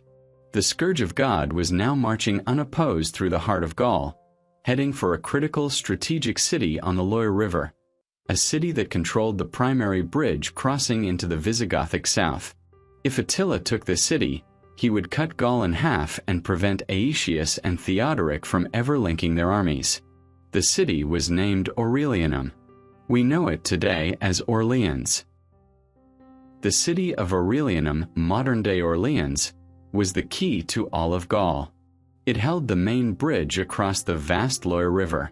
If Attila captured this bridge, he would effectively sever the Roman north from the Visigothic south. He could prevent Aetius and King Theodoric from ever joining forces. After that, he could turn south and destroy Theodoric, and then turn north and finish Aetius at his leisure. The entire campaign hinged on this one city. Attila arrived before its walls in early June 451 AD. He had just laid waste to northern Gaul, and his army was now a seasoned, unstoppable force, experts in the art of the siege. He demanded the city's immediate surrender. But Aurelianum did not surrender. The city was led by a man of incredible courage and faith, its bishop Aenianus, who would later become Saint Aenianus. Aenianus knew that the city's small garrison and old Roman walls could not hold out against Attila's army for long. His only hope was that Aetius, his Roman master, was coming with a relief army. But he also knew that Aetius alone was not strong enough. Aetius had to convince his bitter rival, King Theodoric, to join him. Aenianus, from his besieged city, managed to send out desperate messengers who slipped through the Hunnic lines. The message was simple: Aurelianum is the last bastion. If we fall, all of Gaul falls. You must come. You must unite. Attila, meanwhile, began his assault.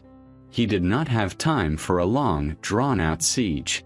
He knew, just as Aenianus did, that Aetius and Theodoric were out there, somewhere, and that his strategy of division could not last forever. He needed the bridge, and he needed it now. He ordered a full-scale, immediate assault. The scenes at the walls of Aurelianum were a repeat of the horrors of Naissus. The Hunnic siege engines were rolled forward. The great leather-roofed battering rams began their thunderous, percussive assault on the gates and the ancient stone. Catapults hurled massive stones against the ramparts. Siege towers, bristling with Hunnic archers, were pushed toward the walls, clearing the defenders with a constant rain of arrows. Inside the city, Aenianus was the heart of the defense. He was everywhere at once, rallying the terrified citizens, organizing the soldiers on the walls, and most importantly, praying.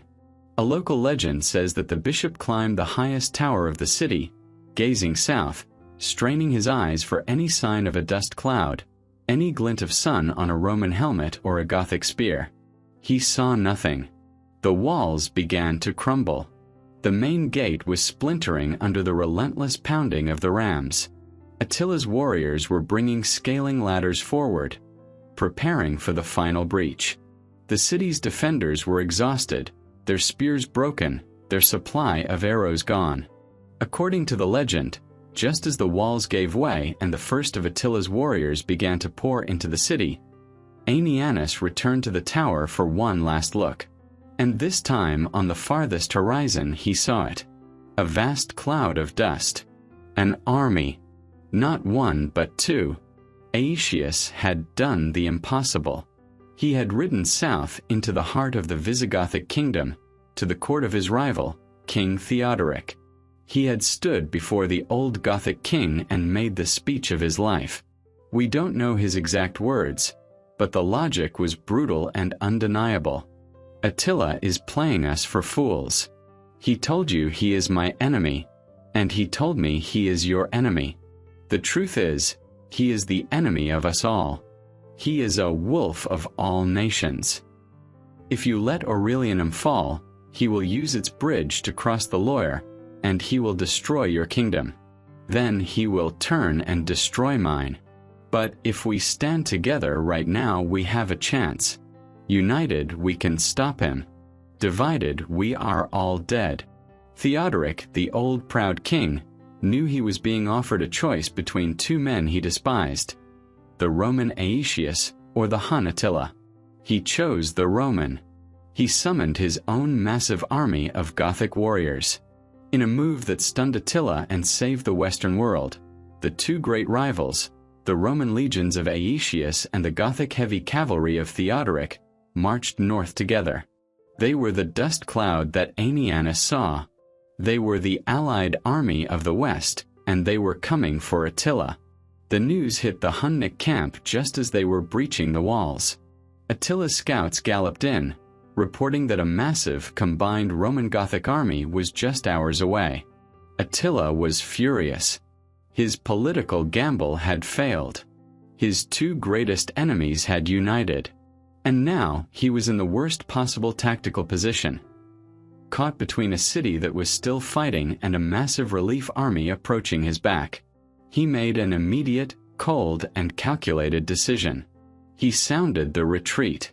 His men were pulled back from the walls of Aurelianum, even as they were tasting victory. He abandoned the siege. He knew he could not fight a united army this large, this deep in their own territory. He had lost the race. He had lost the bridge. He had lost the strategic initiative. He gave the order for his entire massive host to turn around and begin a full, orderly retreat, marching back east, to find a place of his own choosing where he could make a stand. The great hunter was now the hunted. The retreat from Aurelianum was a bitter moment for Attila. He, the Scourge of God, the man who had burned his way across the Balkans, was now being forced to withdraw. His army, a vast miles-long column laden with the plunder of northern Gaul, was now in a long, slow-moving march, heading back east. But this was not a rout. It was not a panic. Attila was a master of warfare, and his retreat was as organized and as dangerous as his advance. He was a wounded lion being stalked by two hunters, and he was still lethal. He placed his most trusted vassals, the Gepids and the Ostrogoths, in the rear guard. They were ordered to skirmish, to lay ambushes, and to slow the allied pursuit. Every river crossing was a minor battle. Attila was not just running. He was managing the distance, trying to wear his pursuers down. The allied army of Aetius and Theodoric followed, but cautiously. The pursuit was one of the strangest in military history. At its head rode the two greatest rivals in the Western world: Flavius Aetius, the Roman Magister Militum, and Theodoric, the old king of the Visigoths. They despised each other. They had to ride side by side, their royal bodyguards sharing the same campsites, their scouts overlapping. Their alliance was fragile, and their motives were divided. Theodoric and his Visigoths were furious. Attila had invaded their lands, and they wanted blood. They were heavy cavalry, armored warriors, and they believed they could smash the unarmored Huns in a direct charge. They constantly pushed Aetius to force a battle, to catch the Huns and destroy them. But Aetius was a more complex calculator. He was a Roman trained in the art of the long game. He knew he had to defeat Attila. But did he want to destroy him? This was the central question. Attila had been his political tool for decades. Aetius knew that a total victory, one that annihilated the Huns, would leave Theodoric and his Visigoths as the undisputed and only superpower in the West. His own Roman lands in Gaul would be at their mercy. In his cold Roman heart, Aetius may have been planning for a battle that would wound both of his rivals, Attila and Theodoric, leaving him, Aetius, as the one left standing. Attila knew his pursuers were divided. He also knew his own army was a coalition. His subject kings, like Ardaric of the Gepids, were loyal, but loyalty was proven in victory, not in a long, humiliating retreat. He needed to turn and fight. He needed a victory to restore his aura of invincibility. But he could not fight just anywhere. He was marching his army through the rolling hills and forests of central Gaul. This was infantry country, terrible for his horse archers. He needed a place where his greatest weapon, his cavalry, could maneuver. He needed a plain. His scouts fanned out, searching for the perfect killing ground. As he marched east, past the city of Troyes, his scouts finally found it. A vast, open, undulating plain. The ancient writers called it the Campus Moriacus, or more famously, the Catalaunian Fields. It was perfect. It stretched for miles, a sea of grass. His horse archers would be able to perform their classic swarm tactics, the feigned retreats, the Parthian shots. His heavy cavalry, the Goths and Gepids on his side, would have room to build up a devastating charge. It was a battlefield straight from the heart of Asia, conveniently located in the center of Gaul. And it had one decisive feature: a long sloping ridge that dominated the entire plain.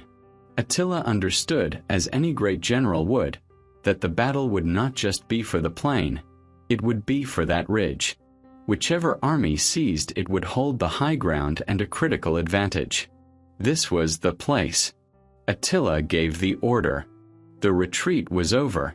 The great miles-long column of the Hunnic army stopped its march. The wagons, filled with the plunder of a kingdom, were drawn into a massive circle, a lager, a traditional steppe fortress. This fortress of wagons, filled with the plunder of a kingdom, would be the center of his line and his last line of defense. The warriors dismounted, fed their horses, and sharpened their swords. The allied army of Aetius and Theodoric, seeing the Huns had stopped, halted their own pursuit. They made their own camp a few miles away. The two great world armies now faced each other across this vast empty plain. The night of June 19th, for 51 AD, was thick with tension. Soldiers on both sides could hear the distant sounds of the enemy camp, the hammering of blacksmiths repairing armor, the neighing of tens of thousands of horses, the ritual chants of Attila's shamans. Priscus, the historian, tells us what happened that night in the Hunnic camp. Attila, needing to know the future, summoned his shamans. They performed their most sacred rite. They selected an animal, killed it, and scorched its shoulder blade in the fire, reading the will of Tungri, the sky god, in the pattern of the cracks. The omen was grim. The bones predicted disaster for the Huns. But they also predicted one other thing: that the leader of the enemy army would die in the coming battle. Attila, in a characteristic display of his iron will, accepted the prophecy. He would trade a disaster for the life of an enemy king, believing that king would be his rival, Theodoric. He would fight. There was no more running. The fate of the Western world would be decided at dawn. As dawn broke on June 20th, 451 AD, the two armies began to deploy. This was not a battle of Huns versus Romans. It was a battle of nations, a swirling, chaotic clash of dozens of tribes, cultures, and languages, all arrayed on one vast field. Flavius Aetius, the Roman general, was a master of this kind of complex coalition warfare. He knew his army was a fragile alliance of mutual hatred, and he deployed it with cynical genius. On his right wing, he placed the powerful armored heavy cavalry of the Visigoths, commanded by the old king, Theodoric, and his fiery son, Thorismund. They were the allied army's primary striking force. On his left wing, Aetius commanded his own Roman legions and his personal Frankish allies. This was the disciplined, solid anchor of the line. But the center of his line was his masterpiece of political maneuvering. Here he placed the Alans, another steppe tribe, led by their king, Sangiban. Aetius knew that Sangiban was unreliable. He had been in secret talks with Attila, and Aetius suspected he might betray them and switch sides in the middle of the battle. So Aetius placed them in the center, sandwiching them between his own loyal Romans on one side and the furious Visigoths on the other. It was a brilliant, cold-blooded trap. The Alans could not flee, or they would be cut down from behind. They had no choice but to stand and fight. Across the plain, Attila mirrored this deployment. He, too, took the center. This was the place of honor and command. He sat on his horse, surrounded by the elite, unarmored horse archers of his personal Hunnic guard. He was the brain of the army, and he would lead the main attack. On his right wing, he placed the Gepids and other Germanic tribes, led by his trusted advisor, King Arderic. And on his left wing, in a move of profound personal bitterness, he placed the Ostrogoths. This meant that the Ostrogoths fighting for Attila were now staring directly across the field at their own cousins, the Visigoths, fighting for Rome. It was to be a battle of brother against brother. The field was set, but the battle did not begin with a grand charge. It began with a race. Both Aetius and Attila knew that the key to the entire battle was the single sloping ridge that ran along one side of the plain. The army that held that ridge would have the high ground. They could charge down upon their enemies, and their archers would have a devastating advantage. Before the main lines even moved, Aetius acted. He ordered Theodoric's son, Thorismund, to take a fast-moving contingent of Visigothic cavalry and seize that hill now. Attila saw the move and immediately sent his own chosen warriors to do the same. The battle began as a chaotic, desperate scramble up the slopes of this one ridge. It was a brutal, close-quarters fight, far from the main armies. And the allies won. Thorismund and his Visigoths reached the crest first. They fought off the Hunnic climbers and secured the high ground. This was the first disaster of the day for Attila. His entire plan had likely hinged on taking that ridge. Now he was the one in the low ground. He was the one who would have to charge uphill against a prepared and elevated enemy. His army, seeing their comrades beaten back from the hill, was demoralized. The prophecy from the shamans, that the Huns would be defeated, was already echoing in their minds. Attila knew he had lost the initiative. He had only one option left. He could not rely on clever maneuvers. He could not use his horse archers to circle an enemy that held the high ground. He had to do the one thing a steppe warrior tries to avoid, a single, suicidal, head-on charge. He would stake everything on one cataclysmic assault. He rode before his men.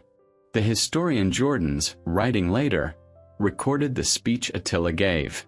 He told them to ignore the prophecies. He reminded them of their victories in the Balkans, of the plunder of Gaul. He raised the sword of Mars and told them he would be the first to fire his arrow at the enemy. "I shall strike first," he cried. "If any man can rest while Attila fights, he is a dead man." Then he gave the order. He would not try to trick Aetius on the wing. He would not bother with the Goths on the ridge. He would aim his entire central force, the elite Hunnic cavalry, like a spear, directly at the weakest point of the Allied line, the terrified, untrustworthy Alans in the center. His plan was to shatter the Allied line in one blow, break it in two, and then roll up the Romans on one side and the Goths on the other. At his command, the ground began to tremble. The greatest cavalry force in the world, tens of thousands of Huns, began to move. First at a walk, then a trot, then a full, thundering, screaming gallop, charging straight across the plain. The Battle of the Catalaunian Fields had begun. The Hunnic charge was a force of nature. Tens of thousands of warriors, screaming their war cries, slammed into the Allied center. The Alans, led by the wavering King Sangiban, did exactly what Aetius had predicted they would. They were not warriors fighting for their homes. They were hostages, faced with the most terrifying cavalry in the world. Their line shattered. They broke, they fled, and they tore a massive gaping hole in the center of the Allied army. For a moment, it looked like Attila's desperate gamble had worked. His Huns poured through the gap, a torrent of horsemen, splitting the Allied army in two. But this was the battle Aetius had planned for. The collapse of the Alans was not a surprise. It was part of his trap.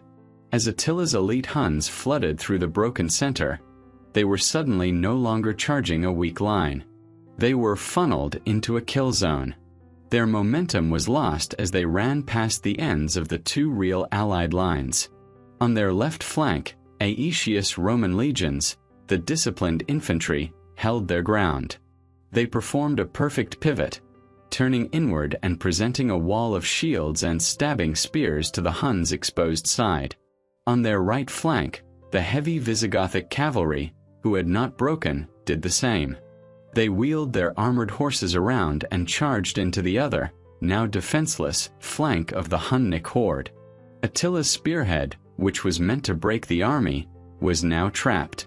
It was being gored from both sides by Romans and Goths. The entire battle, which had been a clear strategic map, now dissolved into chaos.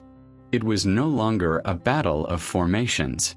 It was a swirling, desperate, dust-choked melee of tens of thousands of men, fighting hand-to-hand in a plain soaked with blood. The historian Jordanes wrote that a nearby stream, swollen with the gore, ran red with a torrent of blood. And in this chaos, the prophecy of the shamans came true. The old Visigoth king, Theodoric, was in the thick of the fighting, leading his men. He was nearly 70 years old, a veteran of 100 battles. As he rode along his lines, roaring encouragement to his warriors, he was struck. We will never know by what. Perhaps it was a Hunnic arrow. Perhaps it was a spear from one of his own Ostrogothic cousins on the other side. He was thrown from his horse, and in the swirling dust and the crush of charging cavalry, the old king was trampled to death. His own men, in their haste, rode over his body, not even realizing he had fallen.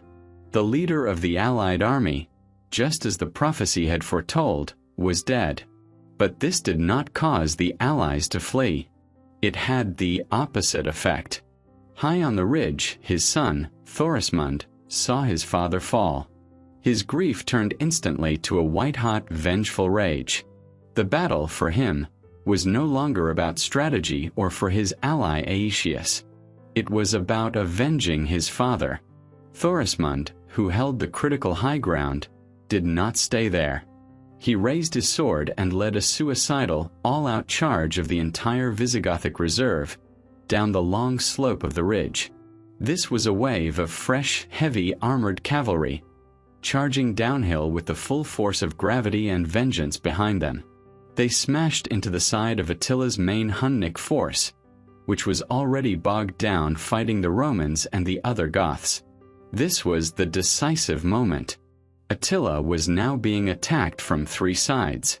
His central charge had failed. The Alans were gone. The Romans were holding his left. The main Visigothic army was slaughtering his right. And now, this fresh wave of furious Goths was crashing into his flank from the high ground. His army began to buckle. The Huns, for the first time in their lives, were being encircled. They were being annihilated.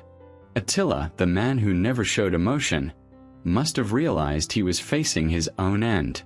His life, his empire, and his people were about to be erased in this bloody field in Gaul. He gave his last order: retreat. Not a strategic withdrawal, but a desperate fighting scramble back to the only fortress he had. His lager, the massive circle of wagons. The Huns broke off the engagement and fled back across the plain, with the Goths and Romans cutting them down as they ran. They piled into their wagon fort. The battle was over, but the night was falling. As dusk settled, a strange, grim silence fell over the Catalaunian Fields. The plain was covered with the bodies of tens of thousands of men and horses. The allies, Aetius and the Goths, had won the field. But Attila was not defeated. He was trapped. He and the core of his army were now besieged in their circle of wagons, like cornered wolves. The allies were too exhausted, too bloody, and too disorganized to attempt to storm this fortress in the dark. The battle ended in a bloody, agonizing stalemate. Attila had been stopped. He had been defeated in the field. But he was still alive. And he was still dangerous. The sun rose on the Catalaunian Fields on June 21st, for 51 AD, to a scene of almost unimaginable horror. The plain was a ruin, a vast, open graveyard for what historians would later estimate to be over 160,000 men. The ground was slick with blood. The air was thick with the sound of dying men and horses. The allied army under Aetius held the field. They had won. But it was a victory that felt like a defeat. They were exhausted, shattered, and their king was dead. In the Visigoth camp there was a terrible, grim search. Finally they found him. The body of the old king, Theodoric, was pulled from beneath a heap of other corpses, mangled and torn by the hooves of the horses that had trampled him. His son, Thorismund, the man who had led the charge from the ridge, was devastated. As his warriors gathered, they performed the ancient Gothic rite. They raised the young, grieving Thorismund up on their shields, clashing their spears against them, proclaiming him their new king, right there on the field of his father's death. Thorismund, now King Thorismund, was consumed by a single burning emotion: vengeance. He pointed his sword at the Hunnic logger across the plain. Attila was in there, trapped. The Hunnic army was broken, their morale gone. Thorismund demanded an immediate, final assault. He wanted to storm the wagon fort, kill every Hun, and drag Attila's body back to his capital. Inside that circle of wagons, Attila knew this was the end. He could hear the roar of the Goths proclaiming their new king. He could see their formations gathering for a final attack. He was surrounded, with no chance of escape. His horse archers were useless. But Attila was a man who would control his own destiny to the very last second. He would not be captured. He would not be paraded through a Roman city in chains. He would not give Thorismund or Aetius the satisfaction of killing him. He gave a final, grim order. His men were to gather all the wooden saddles, shields, and broken wagons, and pile them high in the center of the camp, creating a massive funeral pyre. He had his treasure chests brought to the top. He would sit on this pyre, and the moment the first Visigoth broke through the wagon wall, he would have it lit. He would die as a Hunnic king, in fire, untouched by his enemies. The final assault was about to begin. The Goths were ready. And then Flavius Aetius, the last of the Romans, made the most controversial, cynical, and brilliant political move of his entire life. He rode to the tent of the new, young Visigoth king, Thorismund. He did not argue against the attack. He did not ask for caution. He did something far more clever. He congratulated Thorismund on his new crown. And then he planted a seed of pure, calculated poison. He leaned in and, in the guise of a concerned friend, warned the young king about his brothers back home in the Visigoth capital of Tolosa. "You have won a great victory," Aetius likely said, "and you are now a king. But your brothers are hundreds of miles away. When they hear that your father is dead, what do you think they will do? They will not wait for you. They will bar the gates. They will seize the royal treasury. They will declare one of themselves king. If you stay here even one more day to finish Attila, you will win this battle, but you will lose your entire kingdom." It was a brilliant, cold-blooded lie. Aetius had no idea what Thorismund's brothers were doing, but he knew the politics of barbarian succession. It was plausible. And for the young, insecure Thorismund, it was a terrifying thought. His father was dead. His loyalty was to his own people, not to Aetius. He had his revenge. Attila was defeated. Now he had to secure his crown. The bait worked. Thorismund, in a decision that baffled his own army, gave the order to break camp. The Visigoths, the primary striking force of the allied army, the men who were moments away from annihilating the Huns, turned around. They gathered their dead, including the body of their fallen king, and they began the long march south, back to Tolosa to secure the throne.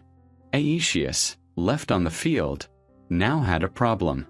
His own Roman legions were too weak and too bloodied to storm Attila's wagon fort alone. He, too, gave the order to withdraw. Inside the laager, Attila sat on his funeral pyre, sword in hand, waiting for the final charge. And instead, he saw something impossible. He watched in stunned absolute silence as the entire victorious allied army dissolved.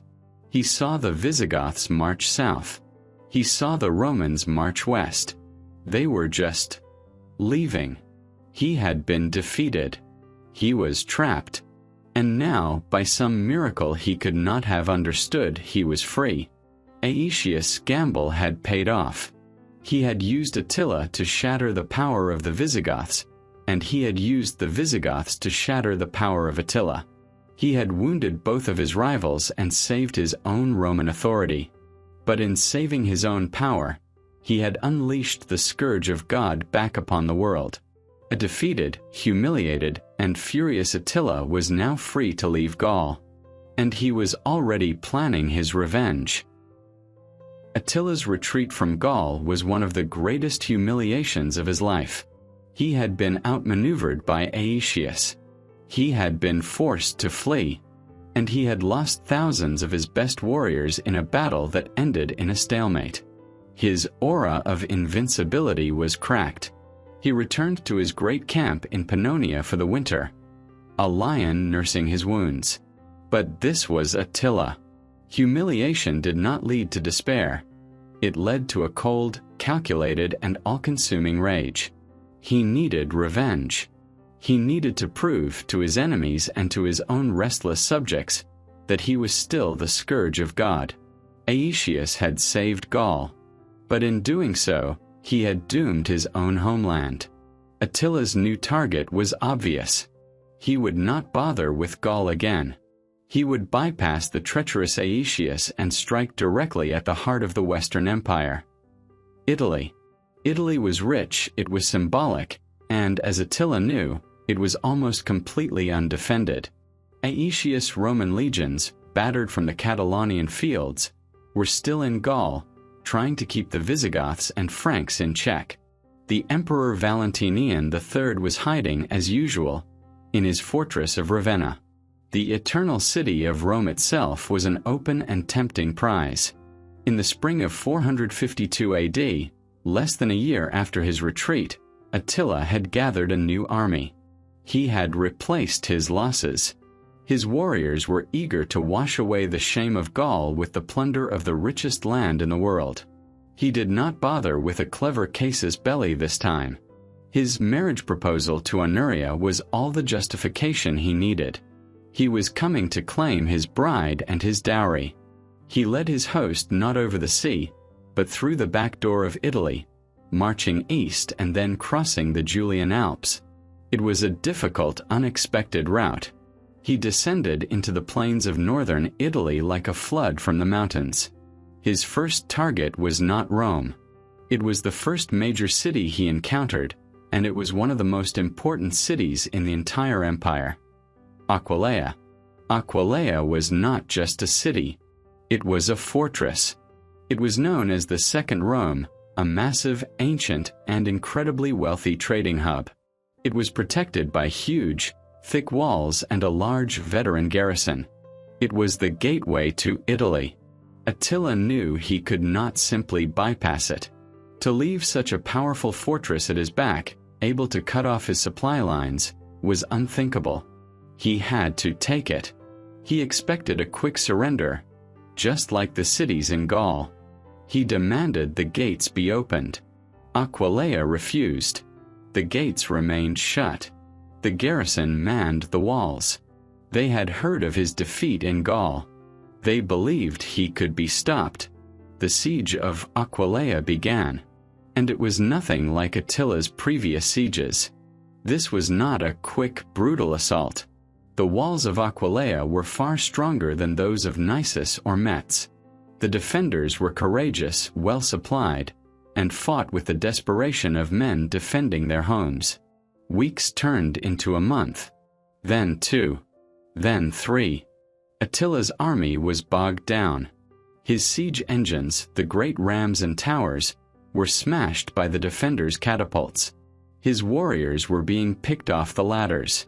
His army, a creature of motion and quick victory, was getting restless and sick.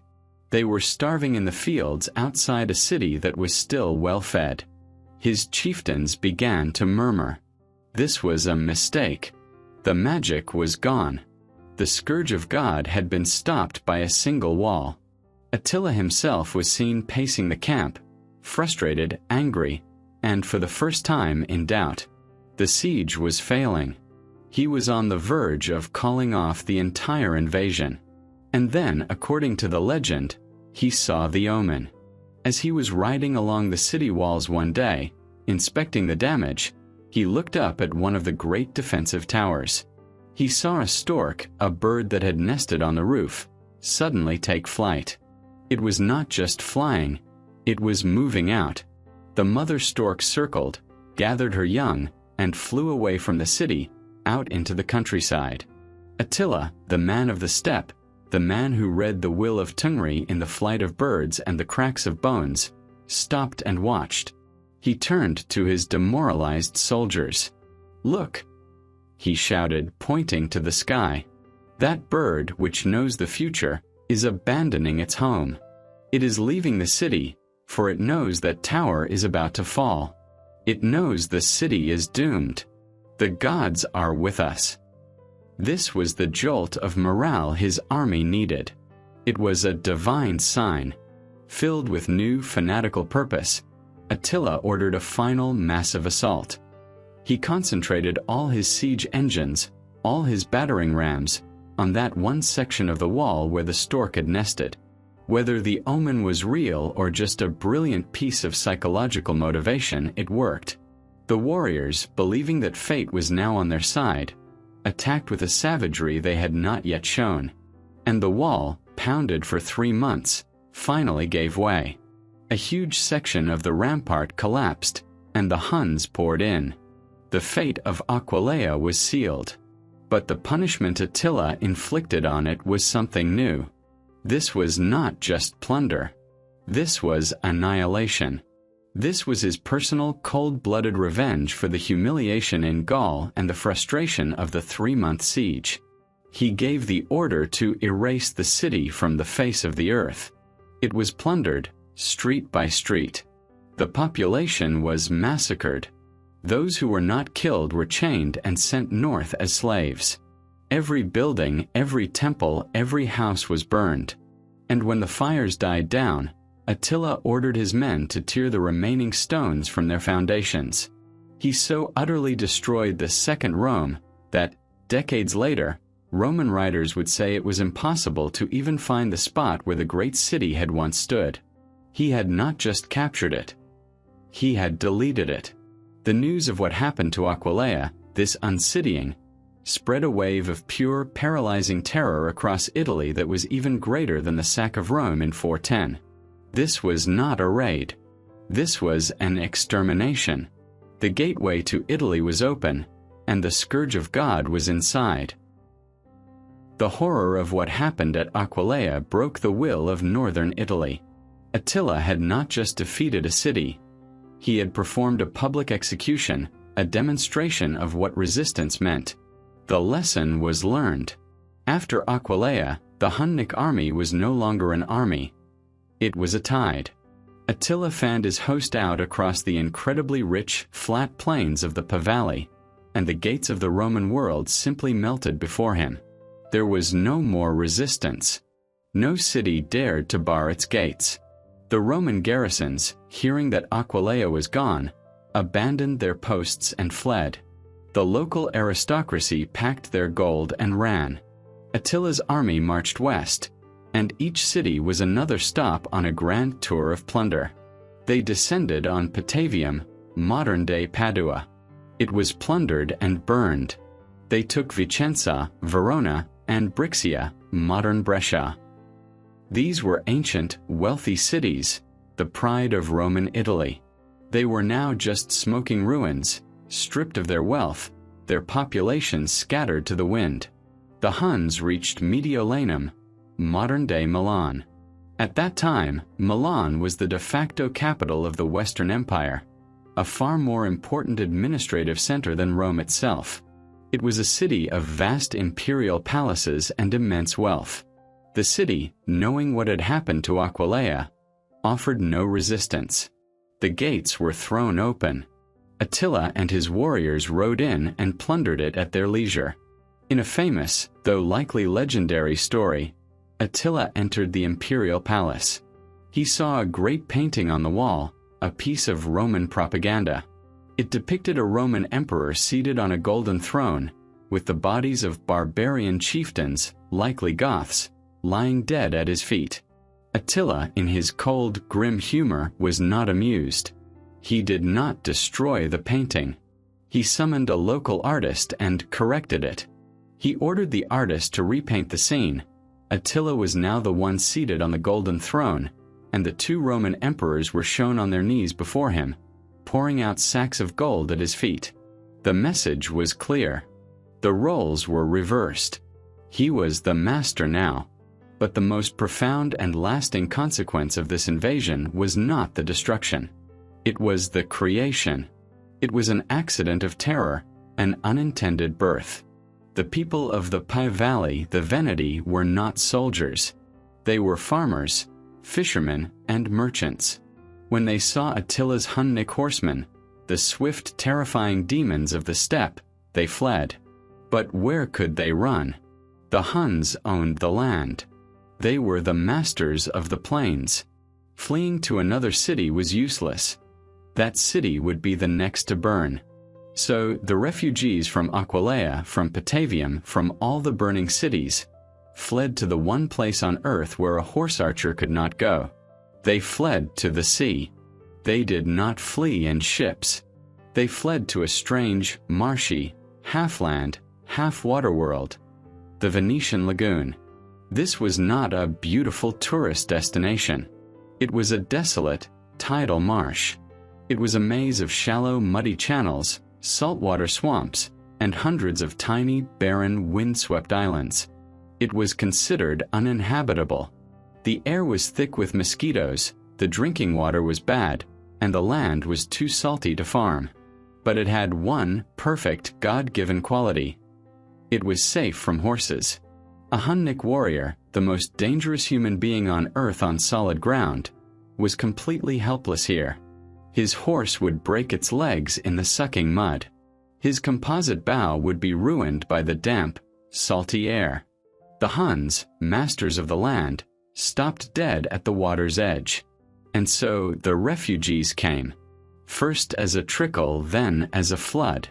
They came in small fishing skiffs, in crude barges, bringing whatever they could carry. They settled on the least worst of these muddy islands. Islands that would one day be known as Torcello, Burano, and Rivolto, the future Rialto. This was not the founding of a great city. It was a desperate refugee camp. They were not building palaces. They were building crude huts on wooden stilts, driven deep into the mud. They were not merchants. They were traumatized survivors, learning to scrape a living from the sea, harvesting salt and catching fish. But they were alive. And they were free. This is the origin of Venice. It is one of history's greatest ironies. Attila the Hun, the Scourge of God, the man who came to destroy, in his act of total nihilistic annihilation, accidentally planted the seed of what would become one of the most beautiful, unique, and powerful cities the world has ever known. The Republic of Venice, the Queen of the Adriatic, was born from the terror of his horses. Attila, however, was unaware of this. He had no interest in these miserable refugees hiding in the mud. He had just conquered all of northern Italy. He had avenged his defeat in Gaul. He had collected a mountain of plunder. And now the road was open. His army, drunk on victory, turned south. There was only one target left, the ultimate prize. He began his march toward Rome. The road to Rome was open. After the annihilation of Aquileia and the plunder of Milan, the path of the Huns was clear. And the city of Rome, the ancient heart of the world, was paralyzed by a terror it had not known in its history. The emperor, Valentinian III, was, as always, hiding in his swamp fortress of Ravenna. He was useless. And what of Flavius Aetius, the last of the Romans, the man who had stopped Attila in Gaul? Aetius was desperately trying to assemble an army, but his legions were shattered from the Catalaunian Fields. The Visigoths, his allies from that battle, were back in their own kingdom, completely uninterested in saving Italy. Aetius had no soldiers. He was a general with no army. For the first time in his career, he was powerless. Rome was defenseless. The imperial government had completely failed. There were no legions, no walls that could stop Attila's siege engines, and no general. So the Roman government, in a final act of desperation, assembled the only weapon it had left, an embassy. They gathered a small group of the most respected men they could find. They sent a high-ranking aristocrat named Avienus, and a former prefect named Trigetius. But the leader of this mission was not a soldier or a politician. He was a man of a different kind of power. He was Leo, the Bishop of Rome. History would know him as Pope Leo I. Leo was a formidable figure, a man of intense faith, deep intellect, and iron will. He believed the Roman Empire was part of God's divine plan, and that the city of Rome was sacred, protected by the apostles themselves. The small unarmed delegation of old men, dressed in their senatorial togas and clerical robes, traveled north from Rome. They found Attila and his massive army, still in northern Italy, camped near the river Mincio. The scene is one of the most dramatic in all of history. On one side, Attila, the Scourge of God, at the head of his vast army, his wagons overflowing with the plunder of Italy, his warriors eager to sack the greatest prize of all. On the other, a single old, unarmed man, Pope Leo, holding nothing but his faith. We will never know the exact words that were spoken. We have no transcript. But what happened next became a legend, a foundational story that would define the power of the Christian Church for the next 1,000 years. This is the myth. Leo, filled with a divine confidence, did not approach Attila as a beggar. He approached him as an ambassador of a higher power. He did not plead for mercy. He spoke of divine judgment. He spoke of the power of his God, the protector of Rome. The legend, immortalized in paintings and church history, says that as Leo spoke, a miracle occurred. The pagan warriors in Attila's camp looked up, and they saw the sky above the Pope's head tear open. Two colossal, terrifying figures descended from the heavens. They were dressed in the robes of priests, but they held flaming, uplifted swords. It was, the Church would later claim, the apostles Peter and Paul, the patron saints of Rome, appearing in person to defend their city. The apparitions floated in the air above Leo, pointing their swords directly at Attila. They threatened the Hunnic king with immediate divine death if he took one more step south, if he dared to lay a hand on their holy city. Attila, the man who feared nothing, the man who commanded kings and broke empires, was shaken to his core. He was a man who lived by the supernatural. He was a devout believer in the omens of his shamans and the will of Tungri, the sky god. He had just witnessed the power of the Roman god, and it was a power that was visibly, terrifyingly real. It was a power his shamans had not predicted. The legend says he was also haunted by another, more historical precedent. He remembered Alaric, the Goth who had sacked Rome in 410. And he remembered that Alaric had died suddenly and mysteriously, just a few months after his sacrilege. Attila, superstitious as he was, feared the same curse of Rome.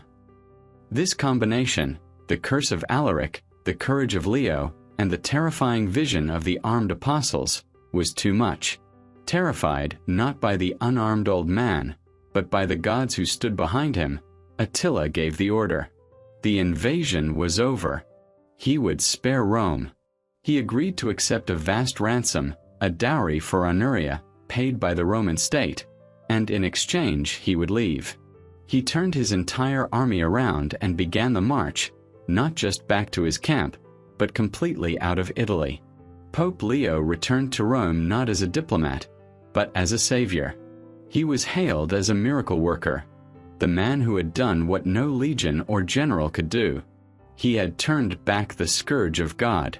This story, the miracle at the Mincio, became a cornerstone of papal authority for the next millennium. It was proof that the spiritual power of the Pope was greater than any earthly army. But was it what really happened? Was Attila, the most ruthless and calculating man of his age, truly terrified by a vision? The reality, as always, was far more complex, and was being driven by two forces Attila feared far more than ghosts: plague and logistics. The story of the apostles with their flaming swords is one of the most powerful in history. It cemented the authority of the Church for 1,000 years. It is a perfect legend, but it is almost certainly not what happened. The reality of Attila's decision, like all of his decisions, was not based on visions. It was based on cold, hard, and desperate facts. Attila, standing victorious on the plains of Italy, was in a catastrophic, unwinnable situation. The real reasons he turned back were far more terrifying than any supernatural vision. The first and most deadly enemy was not a Roman legion. It was disease. The Italian peninsula in 452 AD was in the grip of a devastating famine. The harvests of the previous year had failed completely. And where there is famine, disease always follows. The overcrowded, starving cities were ravaged by what Roman writers called a pestilentia, a plague, most likely a virulent outbreak of dysentery or typhus. Attila's army, a massive host of over 100,000 men and their vast herds of horses, was a nomadic city. They were a perfect breeding ground for this kind of sickness. They were drinking from the same rivers as the plague-ridden cities. His warriors, strong against any sword, were now dying in their tents, by the unseen blows of God, as one writer put it. Every day he stayed in Italy, his army grew weaker. He was losing more men to sickness than he ever had in battle. The second enemy was the famine itself. Logistics. A steppe army on the move lives off the land. This is called foraging. But the land in Italy was already empty. There was no grain to seize, no cattle to slaughter. The fields were barren.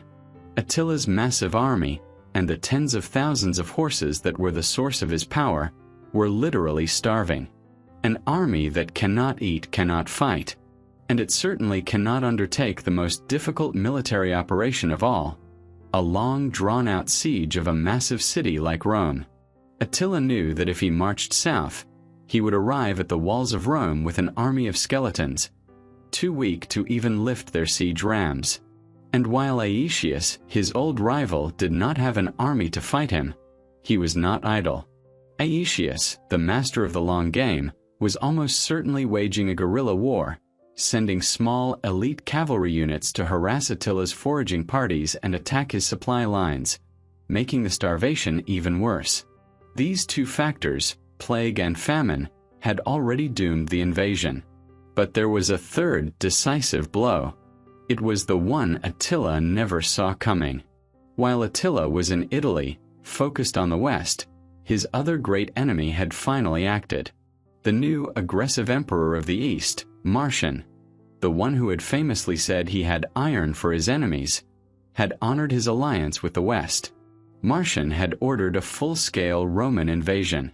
As Attila was camped on the Mincio River, Eastern Roman legions, led by their own general, crossed the Danube.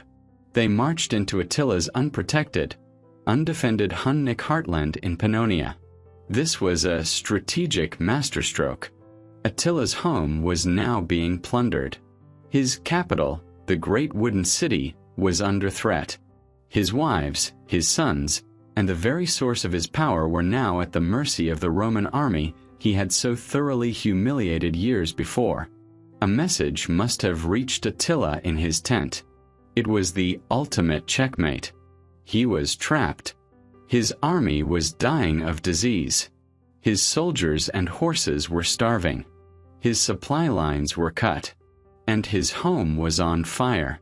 This was the man who met Pope Leo on the banks of the Mincio. Leo did not need to threaten Attila with ghosts. He only needed to point out the obvious. "You are beaten," he could have said. "Your army is a graveyard. My God is already destroying you with plague. And our armies are burning your home as we speak. You will never take Rome." But Leo was a brilliant diplomat. He did not come just to threaten. He came to offer a way out. The massive ransom that Leo offered was not a bribe to stop Attila. It was a face-saving excuse for him to leave. Attila could not just turn his dying army around and flee. His authority, his very kingship, depended on him never looking weak. Leo gave him that excuse. He offered him a mountain of gold, officially presented as the dowry for Honoria. Attila, the grandmaster of politics, accepted. He could now present this to his own chieftains as a magnificent victory. He had not been defeated by plague or starvation. He had succeeded. He had forced the Romans to pay him his dowry. He had plundered all of northern Italy, and now he was returning home victorious with all the gold he had demanded. It was a brilliant piece of theater, played by both men. Leo saved his city, and Attila saved his army and his reputation. He took the gold, turned his sick, starving but victorious army around, and marched them out of Italy, never to return. He had been defeated not by a sword, but by the combined invisible forces of biology, logistics, and a two-front war. Attila's return from Italy in 452 AD was not a triumph. It was a second, bitter humiliation. He had presented it as a victory, a successful dowry collection. But his chieftains knew the truth. They had seen the warriors dying of plague. They had felt the pangs of starvation. And they had heard the terrifying rumors that the Eastern Romans were attacking their homes. He had been forced to retreat from Gaul, and now he had been forced to retreat from Italy. The man who held the sword of Mars had been defeated twice, not by armies, but by the invisible hand of fate. His aura of invincibility was gone. He spent the winter of 452 in his great wooden capital in Pannonia, restless, angry, and planning his next move. His rage was now focused on the man who had stabbed him in the back, the Eastern Emperor Marcian.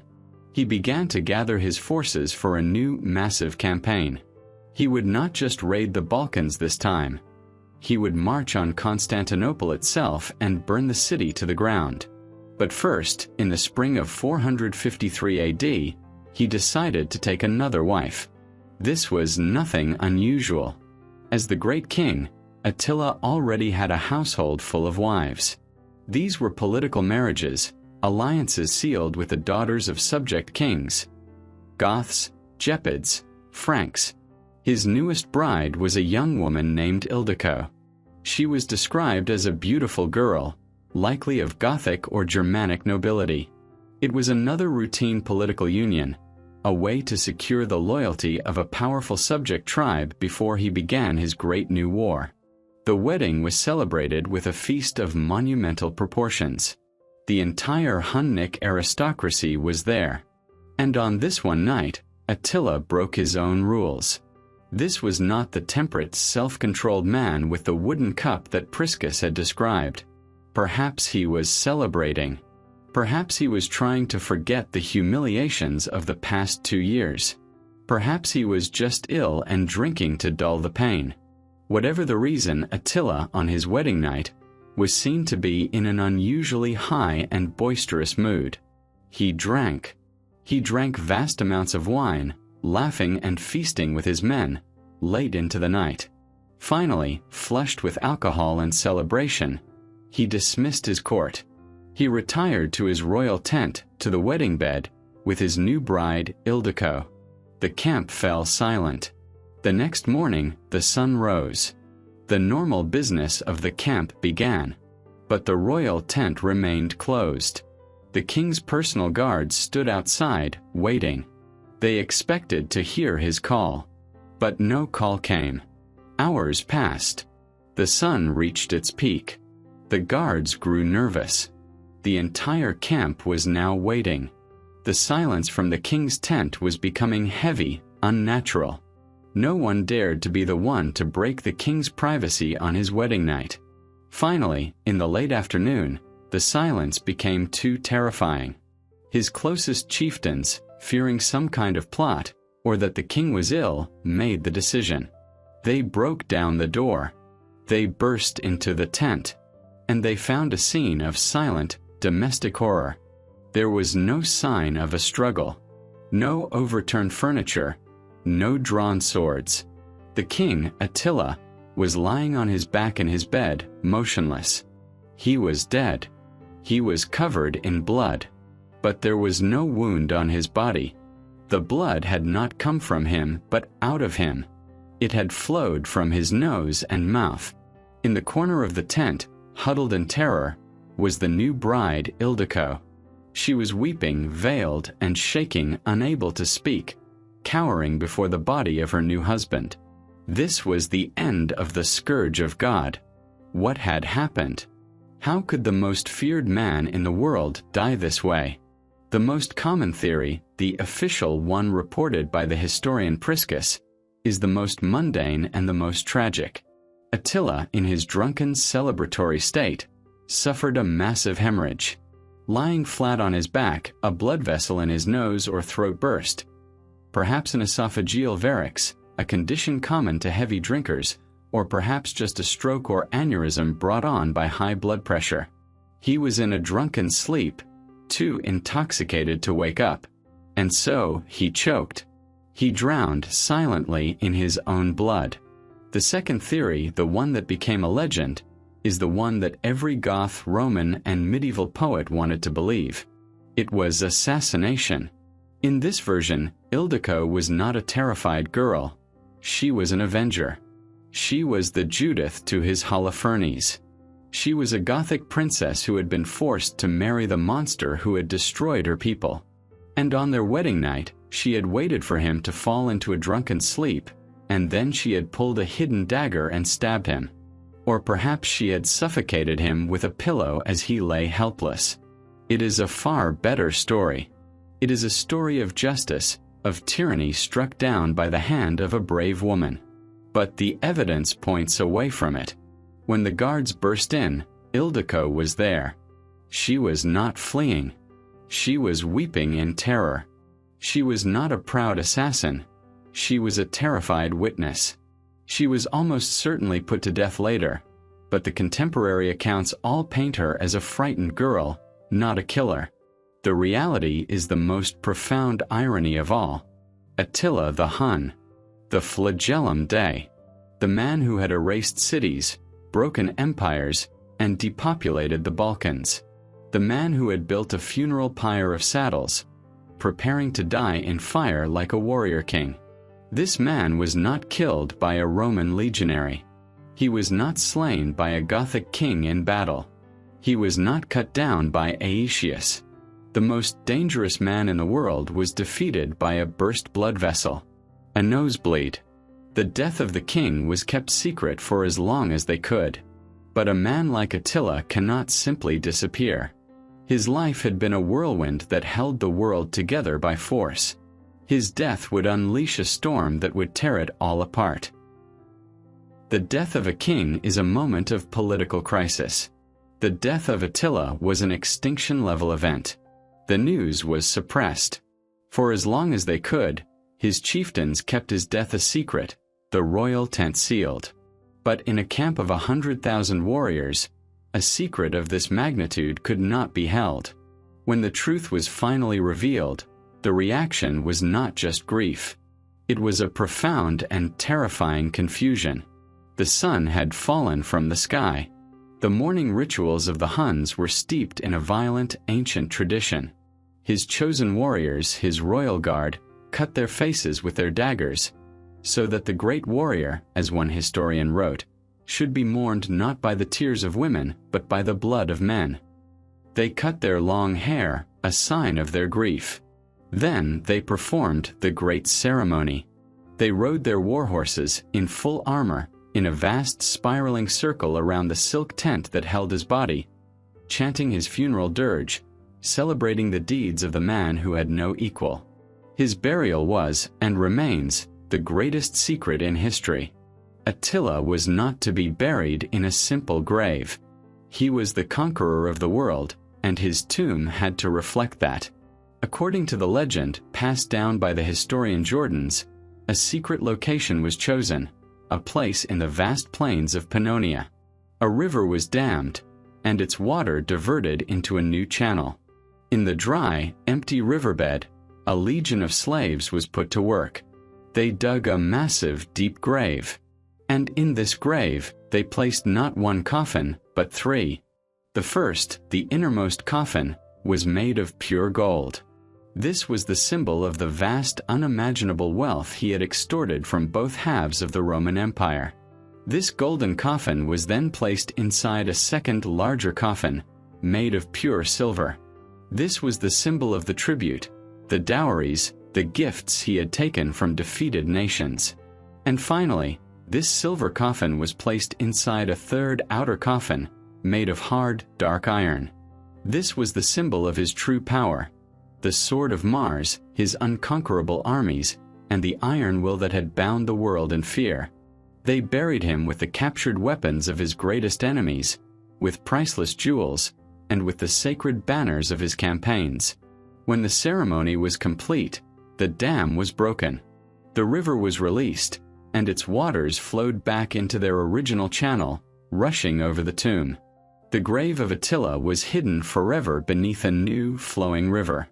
And to ensure the secret was absolute, a final chilling act was performed. Every single slave, every captive, every person who had dug the grave and knew its location, was rounded up and systematically executed. To this day, the tomb of Attila has never been found. It remains the world's greatest lost treasure, a triple coffin of gold, silver, and iron, sleeping somewhere beneath the earth, waiting in silence. The tomb was sealed. But with Attila gone, the force that held his empire together was gone. The Hunnic Empire was a unique creation. It was not held together by bureaucracy, or a shared culture, or a common religion. It was held together by the singular, terrifying, charismatic will of one man. And that man was now dead. His sons, Elek, his firstborn, and his other sons, Dengisik and Ernak, were not the men their father had been. They were arrogant, but they lacked his genius. They lacked his patience and his cold authority. They made a fatal, foolish mistake. They did not see an empire to rule. They saw a vast family estate to be divided, like a piece of property. They began to quarrel among themselves, drawing lots for which nations and which kings they would own. This was the ultimate insult to the proud subject kings who had followed Attila. Men like Ardaric, the king of the Gepids. Ardaric had been Attila's most trusted advisor, a man who had stood by his side at the Catalaunian Fields. He was loyal to Attila. He was not loyal to his greedy, squabbling sons. The vassal kings, the Goths, the Gepids, the Heruli, all the tribes Attila had conquered, saw their chance. The fear was gone. In 454 AD, just 1 year after Attila's death, the subject nations rose up in a massive coordinated rebellion. They were led by Ardaric himself. Attila's sons tried to hold the empire together. They led the Hunnic army to meet the rebels at a place called the Battle of Nideo, not far from their heartland. The battle was a catastrophe for the Huns. Attila's great army, now led by his inept son Elek, was completely annihilated by their former subjects. Elek himself was killed in the fighting. It was the end. The Hunnic Empire did not decline. It disintegrated. It shattered almost overnight. The remaining sons fled with their own small followings. Dengisik was hunted down and killed. His head was cut off and sent to Constantinople, where it was paraded through the streets on a pole, a final symbolic end to the Hunnic terror. The Huns themselves, as a people, simply vanished. They broke apart, leaderless, and were absorbed into the other tribes.